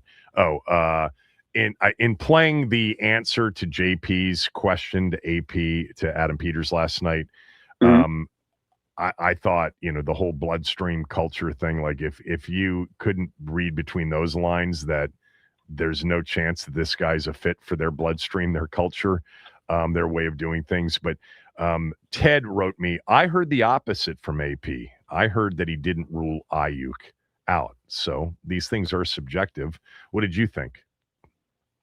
Yeah, I mean, I would feel pretty confident that they're not going to bring him in. I think, I've been saying to you for a while, yeah, they can't on the record say anything because that would be tampering. But why not, throw a reporter a note, hey, we're not interested, you guys can stop saying it or whatever, report it, whatever. But hey, the world changes, right? I mean, one day Michael Vick was the biggest pariah in the country, and then all of a sudden he fixes things in a couple of years, and he's a different view. So who knows? Maybe Ayuk one day, things change and evolve, and they don't want to close any doors, and that's completely fine and reasonable. But no, I took not just what Adam said, but also just other conversations I've had, the last few days, and just reading tea leaves over the last few weeks, that I don't see this happening. Even in terms of Jaden's response to what I was asking, I don't think he was annoyed, but I also don't think he was interested in engaging. And wouldn't he have some fun with it if, in fact, something was still brewing? I would think so. I mean, to say we're talking about it privately suggests that there's something to talk about in private. That's not, that's not coming here and playing. So yeah, I don't think that's happening. I do think that they're still open to getting a receiver if it makes sense to do so. But yeah, I don't think it's going to be him. Okay.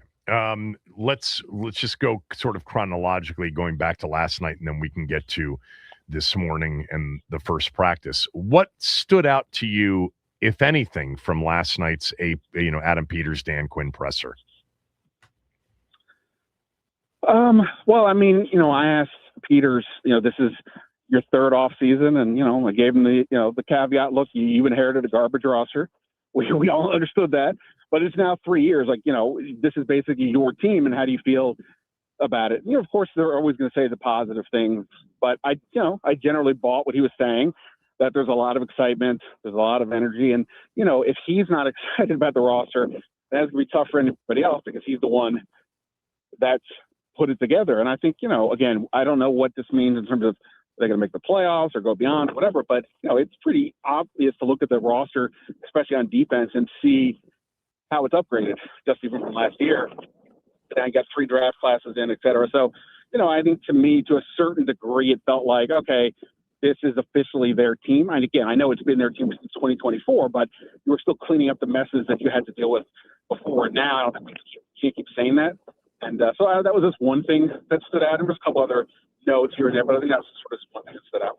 Yeah, I thought, and I played your question about Trey Amos because he did speak to soft tissue, but and whenever you hear soft tissue, there's a little bit of a reddish flag that can be waved in front of that. But they sounded fairly confident that he'd be back soon, that they were just approaching it with great caution. Have you learned anything beyond that as it relates to Amos? No, just just that. I mean, I think, again, I'm not a doctor here, but, a broken leg. We've all known people that have had a broken leg, and obviously we don't know people who play football like this, but okay. He did the injury was in week 10 of last year. This is roughly 8 months later. A standard recovery from a broken leg, even if we're talking about a football player, is like 3 months, maybe if it's more significant, 5 months.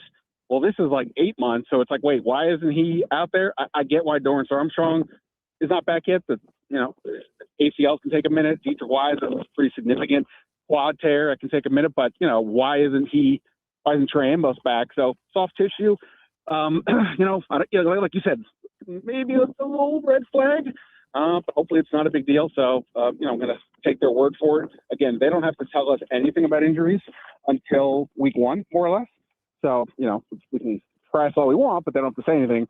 But, that's kind of where I'm at. And I do think, I'm not comparing it to last year with the Terry McLaurin holdout situation, but when McLaurin was out, you realize how thin they were at that receiver spot. To some degree, it's a little bit of the same thing here. I mean, they just have not a ton of obvious options. They don't have a ton of size on the outside. So, it's you hope he's back sooner than later for himself, for the team, and, for that position room in particular. We're talking to Ben Standig. He's moving around the facility for sure. I actually thought that the most convicted both were last night was answering the final question about Nick Allegretti. Like, they made the case, hey, don't worry, this dude's a badass competitor. He's smart, and everybody in the building absolutely has the highest level of confidence in Nick Allegretti to be the starting center. And then I'm wondering if you have any information on something that I read earlier in the show from the guy from Channel 9, John Doran. He reported that Nick Allegretti left today's practice during O-line drills and didn't return, walked off with a member of the training staff. Any news on Allegretti? And also just your thoughts on the way they answered the question about him to end the press conference last night. To be super duper honest, I did not realize that Allegretti that had happened. I mean, there's, constant movement around here and there. And I was watching the 11s and 7s. And I didn't notice, now that you say that, I was seeing a lot of Matt Gulbin. So that may explain it. So no, I don't know. We get Dan Quinn in the mornings. So before practice, so something to potentially ask later. But in terms of their responses, yeah, I'm with you. I mean, it obviously was a move, moving on from Biotish was a move that was confusing to a lot of people. The best responses I was getting in terms of why had to do with communication, that they just felt like it wasn't good enough.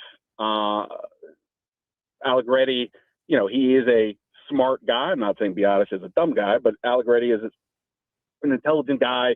If you look at his resume, his bio, he was on the all academic team constantly in college. And, he's a good communicator even with us. He's a guy that, if we need an offensive line question, he's a pretty good guy to go to. So, I guess there's a lot to that there. And I think center is one of those positions where, we always look at it for all sports, get the all pro at every position at these spots. And, he's obviously not that, but, they don't need that guy to be the most dominant player in the world. They need him to, call the protection, obviously do a good job blocking, whatever. And he's a strong guy. So, yeah, they were pretty adamant about that. Now, let's not forget, they tried to get Tyler Lindenbaum, who is the highest paid center in the league. And, the Raiders blew that contract out of the water, really made it so nobody else was going to get him. But my point is, they did try to look at that at the high end of it. But ultimately, they had to have felt comfortable enough with Allegretti to move on from Biotish, because you never know what's going to happen. And like you said, they were pretty adamant explaining as to why. But that said, if he were to miss any time, which we'll see now, but based on what you just told me, what then? They keep talking about competition. I don't know what I'm seeing here. I mean, we haven't seen enough of the line play to say that Matt Gulbin is or isn't anything, but he's a 6th-round rookie. I'm not ready to say he's a competition. Julian Good-Jones is 29 years old. He's played one NFL game. So if he were to miss time, whether it's in camp or during the season, that to me is almost not the bigger question, but it is wait, how they still pretty thin, and Allegretti's ceiling doesn't seem that high relative to expectations. So yeah, I think there's definitely a position to watch, and hopefully he's okay. You and I both like to see or listen to Dan Quinn closely because sometimes, immediately he'll throw out players' names that he's been impressed by, even if the question isn't specific to any players. There wasn't a lot of that last night, a little bit with respect to the green dot, whether it's Luvu or Styles. And I think he indicated that it would probably be a linebacker, not a safety. That would be the green dot communication guy on the field with Durante Jones. Talked a little bit about some of the players, Reeves and Luvu, and I'm forgetting who else that might fill Jaden, who might fill the void for Bobby Wagner. I know Quinn spoke this morning as well. Has he mentioned, was there anything today that that was light bulbish for you in terms of any of his answers to anything? Not really. Day one with a lot of sort of generic-y questions. And, I will say this. I did ask him about Ja'Cory Krosky-Merritt and how important it basically is it for him to evolve into a three-down back because, one thing they lacked last year in the backfield, along with explosive plays, was a player whose presence behind the quarterback, or in that case, next to the quarterback, wouldn't tip off the defense to what was happening. It was pretty obvious it was going to be a runner or pass, depending who was in there. And that's the question with Bill. Has he done enough as a receiver and a blocker to do that? And I didn't – going back to OTAs and minicamp, the way Quinn would mention him, I don't know, it didn't feel – I wasn't getting the warm fuzzies talking about the guy who was the leading rusher for your team last year. And even today, kind of the same. He's mentioned every answer about Bill about – trying to also see what he can do on special teams. And I was watching today and Bill was out there on special teams, but I don't mean like he was returning the kick. I mean, he was just like part of the special teams group. So which seems unusual, right? If you're talking about a potential starting running back. That said, I thought Bill looked pretty good running today. Again, there's no pads, no tackling, but like he really was quick, hitting some holes. The one step and moving. He looked the part as a runner, but I'm still a little wondering if they're not viewing it as obvious as the way I think a lot of us would have been, like that Bill should be the guy and Rashad White's like the passing down help. And as it is today, it feels like it's more of a split than anything. And so that was one answer there. He didn't change his response from what he was saying before, and I was wondering if he was going to do that. No, I'm reading the transcript right now, and he got pretty quickly to his excitement level over Rashad White and about Rashad White and all of the things that Rashad White brings to that backfield, especially as a pass catcher. So that is interesting because the question that you posed was about, Bill Krosky-Merritt becoming a three-down back, and he quickly gets to Rashad White, which you say is a continuation of sort of the same theme from the spring. And I think that that's one of those things that, there's a bit of deductive, reasoning here as a fan. They really like Rashad White, and Rashad White's going to be a big part of what they do out of the backfield, whether it's split or leaned heavily in his direction, especially to begin with. At least it feels that way to me. Is that your conclusion to this?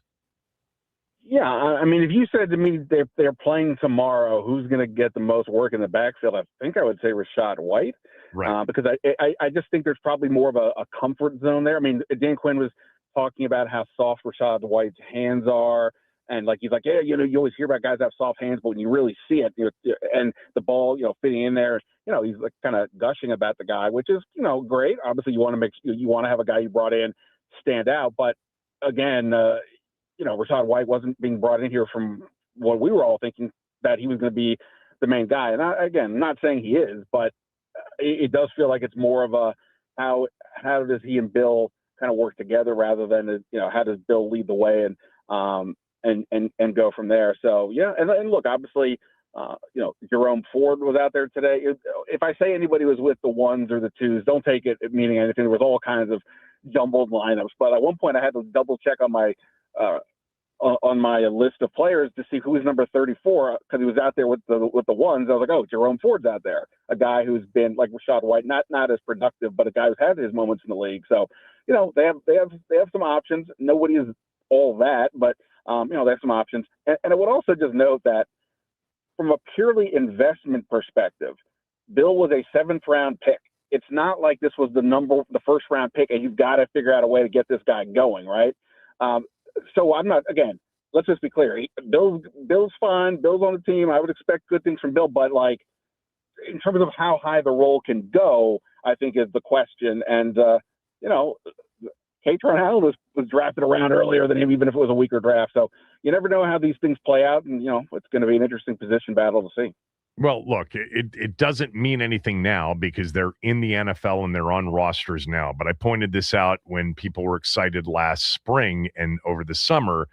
In the last 10 years, going into last year, there was only one 7th-round running back that had made a major contribution to a team in the last 10 drafts, and that was Isaiah Pacheco in Kansas City. But Bill made a big contribution in his rookie year. So now you take it from that, and the 7th-round nature becomes almost irrelevant. Tell everybody real quickly what Quinn sort of said today about Wise and Armstrong, because you got him to talk about Amos yesterday, and the other 2 players that are on that, active, physically unable to perform list, the PUP list, are Armstrong and Wise. So how close are they? Yeah. So again, whereas Trey Amos, from the layman perspective, it feels like this is longer than it should be. The other 2 guys, and obviously we don't know the exact nature of the ACL tear or the quad tear, things like that. But, they're still in line with, when they're returning from these kinds of injuries, especially Armstrong. I put out there yesterday that I had heard it could be maybe a couple of weeks before we see these guys. Quinn said today that Armstrong it certainly made it sound like Armstrong is a lot closer than Wise is, but, we may not see them in practice for, again, maybe 10 days, 2 weeks. We'll see. The Wise part to me is, very interesting because if you just look, let's just say he was playing now. I don't even know that he's like a roster lock or anything when you consider the options they have now. Armstrong, it's definitely a different deal. It's like, okay, where does he fit in the group now with Owe and Jason? And that's going to be so fascinating to see all those guys out there together. But yeah, I mean, we're probably still looking at another, 10 days, 2 weeks, whatever, before we see either one of them, would be my guess. And then there was an NBA player and an NBA coach that Quinn had speak to the team. Who was the player? Who was the coach, and why? Yeah, when you're listening to the press conference and as you're trying to tweet and you're thinking about stuff, you kind of miss some stuff. So I honestly missed the initial part, but the follow-up, he was asked, I think by David Aldridge, of course, Mr. NBA, because Quinn referenced that.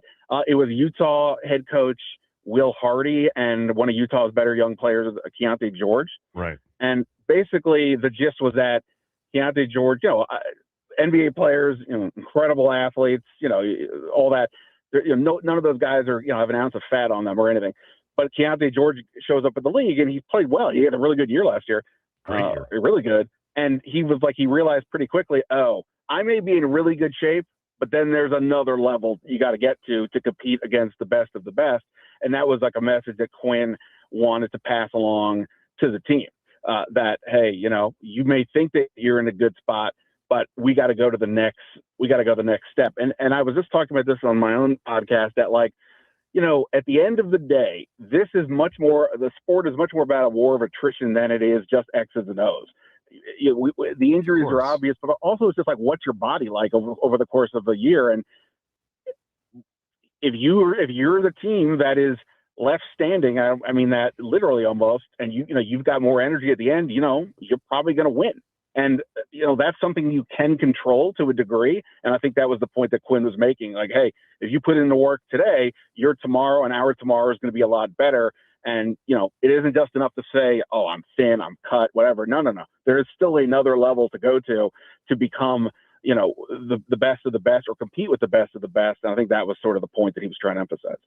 Well, the great Ken Beatrice once said, in addition to more games are lost than won, the NFL is a league of attrition.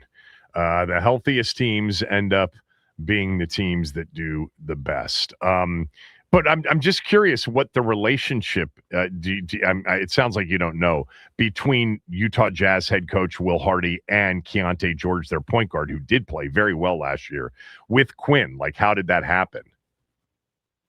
It sounds like Quinn was at something and those guys talked, but I don't get the sense that it's like they're like buddies or anything. I just think that, I don't get that sense. I just got the sense that Quinn was somewhere and they were talking, and he just heard that and thought it was a good message and something that resonated with him. I'm sure coming off the last year and of all the injuries, he's trying to figure out how to motivate everybody, and I think it was more in that vein than those guys are diehard fans or anything like that.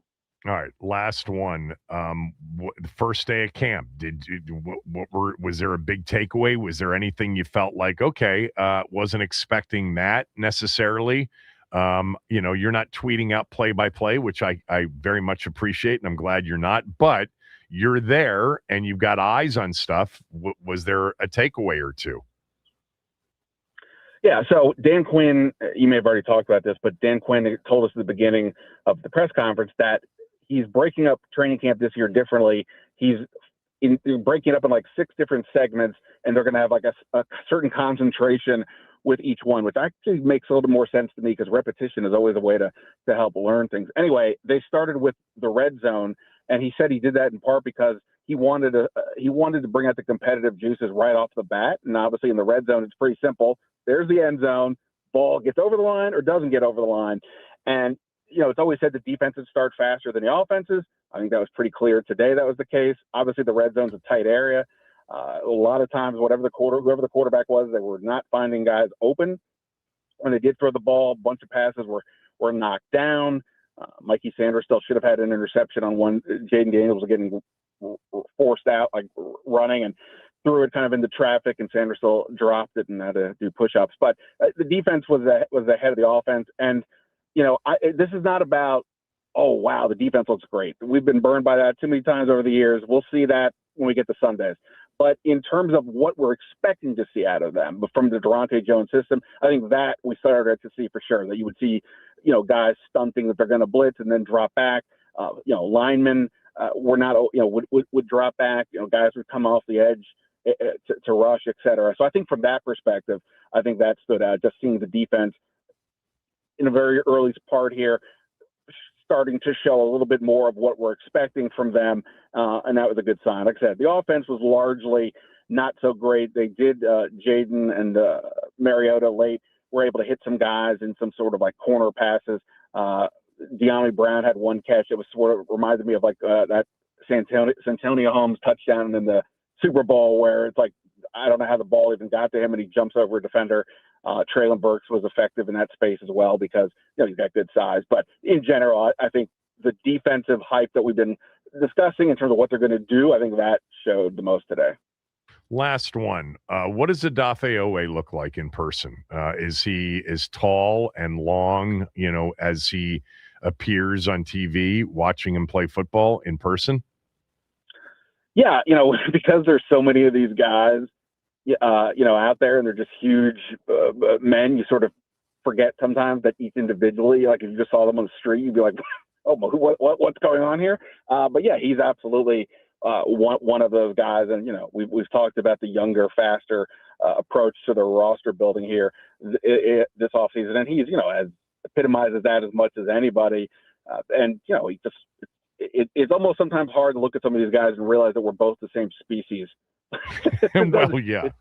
It right. doesn't make any sense how they look like that, and the rest of us look like the way we do.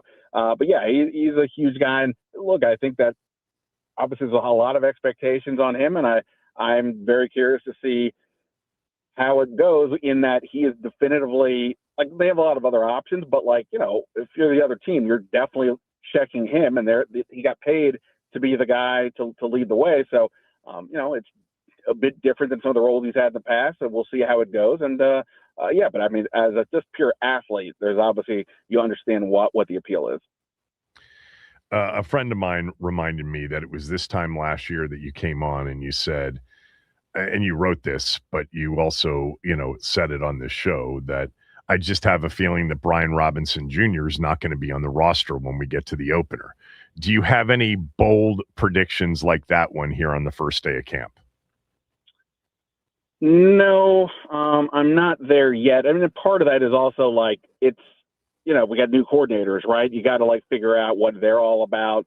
I mean, look, I do think this is a much more competitive roster. I think that by the end there will be some players, maybe starters, maybe not, but some guys that we're familiar with that you're probably right now thinking you're going to make the team that won't because they're just they have a lot more bodies out there. Defensive line, that's really true. Receiver, I know we're lamenting that they maybe don't have an obvious number two, but they do have a lot of other guys who can fill in, sort of, 3 through 6 or however many they go. Some of those guys won't make it. So no, I don't have a lean right now, or at least not one that I'm willing to throw out there publicly yet until I think about it some more. But I think there's some potential candidates depending on how things play out. All right. Thanks. Appreciate it. We'll talk to you throughout camp. Ben Standig's Substack is totally worth subscribing to. It's called Last Man Standing. You can link to it and sign up for it by going to his X account at Ben Standig. Talk to you later. Thanks. Yeah, man. See ya. Some of what Jaden Daniels said in his first training camp practice press conference coming up next. Kevin Sheehan Show, the Team 980, theteam980.com. Don't forget, you can watch this show whenever you want, wherever you want on our ESPN, on our team. That was a flashback. On our Team 980 YouTube page. Hit the subscribe button and hit the like button when you get there. All of our training camp coverage on the Team 980 presented by Xfinity. Score the most reliable Wi-Fi. One price, 5 years guaranteed. Xfinity. Imagine that.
from D-Reds on X. Sheehan, I think you just want to be right about Ayuk, and you're praying he doesn't file for reinstatement so you don't look like a total fool when he and JD are leading us to a Super Bowl. Totally reaching on what DQ and Peters said. They said locker room / game take over social media. Yeah, DQ didn't say anything about it. It was actually Adam Peters. And trust me, if Brandon Ayuk's on the field with Jaden Daniels and they're heading to a Super Bowl, I'm going to be rooting and cheering it on. I actually loved Brandon Ayuk as a player. I just think he is essentially, for the most part, disqualified himself from being a part of football right now. And by the way, I do expect him at some point to file for reinstatement. It's the only way that he can play again. So eventually it'll be knocked into his noggin that he's actually got to take a couple of steps. He's got to take some action, which he's taken none of to date that we know of, to get back into the league. Eventually he's going to file for reinstatement. Eventually he's going to show up with representation, or maybe without representation, or maybe just representation shows up to work out an exit from the 49ers. And, there's always the possibility at this point, the 49ers are like, look, this guy actually just needs help. We're going to cut him loose. Nobody's going to sign him. Well, I actually think the 49ers, even though they have been on the receiving end of him hammering away, calling them names for 7 weeks, I do think the empathetic response would be to try to help. Now, people have now reported that that's exactly what John Lynch was trying to do when he went over to Brandon Ayuk's house, something that Brandon Ayuk did not take very kindly to. But yeah, D-Reds, you're just, you heard what you wanted to hear, and it's a subjective thing, so that's fine. They did say, Adam Peters did say that, usually social media is not a huge part of it. But he also said that you want to make sure that it's the right player to be in our locker room, in our bloodstream, and in our culture. And we look at that stuff. So the bloodstream would not be the actual fit for Brandon Ayuk, considering he has gone for the jugular over and over again with his general manager, his head coach, and anybody else in his life that he's angry at. This is, for him, at least in the short term, never say never. I've said this all along. Somebody can absolutely do a major makeover to their image and get the help that they need and be physically right and be mentally right. And when you've got talent, people will take chances on you. You'll get second and third and fourth chances. But what he said last night to me is, yeah, we're not going to be bringing somebody like that into our bloodstream. Somebody who attacks the way he does his employer is not exactly somebody we want to be a part of our culture and our bloodstream in our locker room right now. So you saw it your way. I saw it mine. You're entitled. I am as well. All right. Jaden Daniels spoke today after practice, right? This was after practice, I believe, this morning. Yes, this was after the first this practice. Mm-hmm. So something that Dan Quinn brought up was the loss of Bobby Wagner on this roster. Obviously, a very much the leader the last 2 years, a mentor to Jaden Daniels. Specifically, they had lockers next to each other. They became fast friends despite the age difference.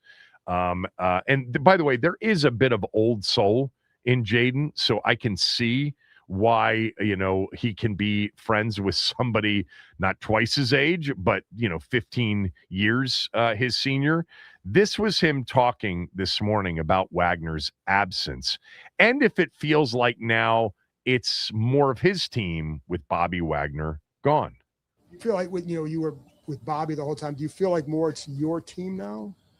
Yeah, for sure. I mean, even when Bobby was here, obviously, you have a Hall of Fame linebacker, Hall of Fame player that's done a lot, a big brother to me and stuff like that. So I kind of picked up on stuff that he did and how he led and how he used his voice in certain situations. And now, he's not here. So it's like, now it's my team for sure. Wagner has not signed with anybody, correct? I No, don't he think is. so. He's nowhere. Yeah. If he wants to play, I would be surprised if somebody doesn't sign him. You know, a team that's close, a team that's looking for another veteran, kind of, voice and player, where he could be used less than he was used here the first 2 years, where he literally never came off the field, even when it wasn't necessarily beneficial to have him on the field. But for them, it was beneficial to have him on the field because he was so important to whatever they were trying to do defensively, even though it didn't really work out a lot. This was Jaden Daniels. I want to play 08, Max, where he's talking about attacking and mastering a new system. Jaden, how do you attack mastering and learning a new system, new plays? Do you want everything at once, or do you like it in pieces? Shoot, that's a good question. I think everything at once, and then you kind of just break it down and see what questions I have for Blau and what questions he have for me, or what the answers are. You kind of just walk through it and try to make it make sense in your head in different ways. Try to not necessarily like this exact play call, but you try to correlate to stuff that you've done in the past and things like that. So Blau's been doing a great job of kind of just breaking it down to me in that sense. And obviously I got to go out there and be a pro and study and prepare myself. Yeah, interesting. Do you get it all together in one, or is it piece by piece? Who knows? It seems to me that the style of offense that we think Blau will employ, it just seems like it's a natural for Jaden Daniels. I just have these visions of a guy, who, sticks the ball on an outside zone run look to Rashad White or to Krosky Merritt, and then pulls it and starts booting out in the other direction with his speed, his athleticism, just the threat that would, that would present to a defense that's already going in one direction, and now he's coming back in the other direction. Seems like a lot of easy pitch and catches, doesn't it? I mean, if you've watched that offense for years, as we all have, and seen quarterbacks with no mobility come off of that, play fake on an outside zone where they got to reach out, to the running back going on that outside zone look. And, whether it's Kirk Cousins would be an example, because obviously he's been in those systems for his entire career, and he's not super, super quick or athletic. And yet when he turns back and he's rolling out the other way as the defense, he's going in the opposite direction of the defense. It's like it always seems like a fullback or a tight end or a receiver is wide open for, a nice sizable chunk play, somewhere in the neighborhood of 8 to 15 yards. And now with Jaden doing that, and with the mobile quarterbacks who have done that, just the threat of him actually not throwing it if it's covered well and running for an easy 7, 8, 9 yards and out of bounds. Yeah, I can't wait to see a lot of that. And then just the straight play action where he drops back off the play fake, and it's made the defense hesitate. Now, look, anytime you've got a quarterback has the ability he does, even in shotgun, when they would show him as a potential dual threat quarterback on any given play, you're going to make that defense hesitate. That second level, especially the linebackers, those in the box, is he going to give it? Is he going to keep it? Is he going to throw it? But when you come out of that under center and you get a defense moving one way and then you got play action, man, it seems like more times than not, with the right thrower and with the right receivers and the right, scheme in terms of the pass options, people are open. I think it's going to be a good fit. I really do. Whether or not it's a good fit week one, I don't know how quickly, it'll happen. Caleb Williams, it took some time before he really got comfortable in Ben Johnson's system last year in Chicago. But once he did, that offense looked really good. He had better players in that offense around Caleb Williams. That's true too. This was Jaden Daniels talking about, kind of a new energy and how it's kind of grown in the offseason. Dan Quinn had mentioned that the energy is kind of different this year than the last 2 years. I'm curious, how have you seen that manifest over the offseason as you rejoin your teammates over the past couple days? I would say it's a new team. Every year is a new year. From my rookie year, second year to this year, this field has guys that bring energy themselves within their own on each side of the ball. And you kind of have those guys that's been here for a couple of years, so you kind of know what DQ wants and what's his standard, what's he expect from everybody. So we push that standard. You got great leaders on both sides of the ball. You know, me, Terry, Frankie. You got Mikey, Revo, etc. That's been here that kind of knows the ropes. Jaden Daniels from earlier today. Lots of league news, which I will get to next, including a quarterback situation that is developing with an NFC team. Kevin Sheehan Show, the Team 980 and the team980.com.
Every NFL team's training camp now is underway. In Atlanta, Tua, who is now a Falcon, Tua Tagovailoa, sidelined with a flare-up of a, quote, undisclosed injury, closed quote. That according to new coach Kevin Stefanski. Remember, Michael Penix Jr. is still out. They signed Cooper Rush to come in. Atlanta in some quarterback trouble. The Eagles, remember, dealt for Jonathan Grenard in the offseason. That should be a tremendous addition, by the way.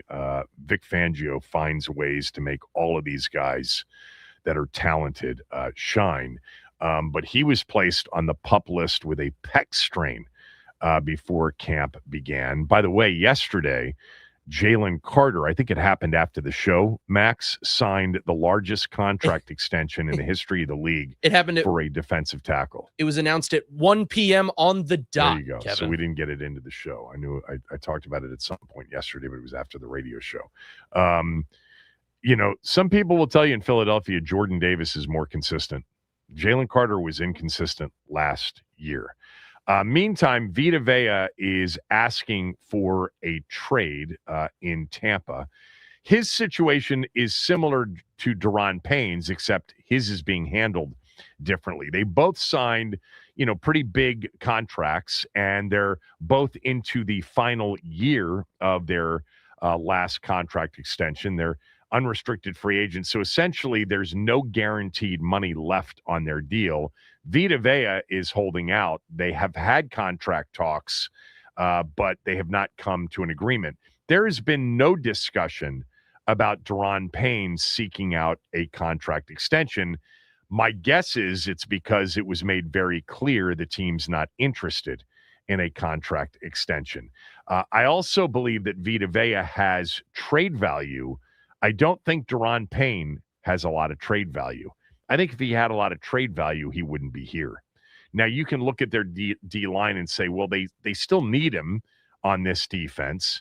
He and Kinlaw and maybe Settle will make up that, that front three in their base 3-4, if that's what it looks like. I actually think Daron can play some nose tackle as well. By the way, Vita Vea could definitely play some nose tackle. But the two situations are very different. Vita Vea is I saw a list of potential trade fits for Vita Vea. Washington was not one of them. I would not necessarily advocate for trading for Vita Vea because I think it actually, I think he can bring back some meaningful value. Then you're going to have to pay him. And he is 31 years old at this point. He's 2 years older than Daron. I would be shocked if Daron isn't playing his final season in Washington. I also would be somewhat surprised if Daron doesn't play really well this year. He's already proven in his last contract year, he played great. He is capable of playing great. He's got to be more consistent. Maybe a contract year is exactly what will bring out the best in him. And I think if that does happen, and there's a market for Daron next year, we'll have conversations certainly in the offseason about trying to re-sign him and bring him back. But we will have experienced the Daron Payne, performances in 2 contract years and be able to put it side by side with all of the other years where he wasn't playing for a contract. And that would certainly be, at this point, something that might not be, something the team would embrace. But saw a story on ESPN. The Raiders, Patriots, Chargers, Panthers, and 49ers would all be good fits for Vita Vea. Anyway, some of the news from around the league. The 2, running backs that came out in the same draft are hold-ins. Bijan Robinson in Atlanta, Jahmyr Gibbs, both holding in. They're at camp, but they're not practicing. They're looking for contract extensions. Remember, Saquon Barkley got that deal after 2024 that made him the highest paid running back in the league at an average of $20.6 million. So some of the things going on right now in training camps, the Raiders did announce, Clint Kubiak announced yesterday that Kirk is going to be the starting quarterback to begin with in Vegas. Vegas, with Tom Brady involved, they are definitely wanting, and it's the reason they went out and got Cousins, they want Fernando Mendoza to sit. They don't want him to play early on. They want him to sit, learn, and want him to be ready when he takes the field. Look, it's a decent roster, especially on defense. There's a big-time tight end. There's a big-time running back. The O-line's been improved. There aren't great receivers on the team, but it'll be interesting to see, how that plays out. Because the bottom line is, if the Raiders don't win, if Kirk's not playing at a level that gives them a good chance to win some games and be a competitive team, Mendoza likely will be in there sooner rather than later. Here we go. Training camps underway. Quarterback battles in Cleveland. Shadur Sanders, Deshaun Watson, Dylan Gabriel in Minnesota between J.J. McCarthy and Kyler Murray. Just some interesting. Atlanta was supposed to be a QB battle for sure, but both quarterbacks are hurt right now. All right, that'll do it. Chris is next.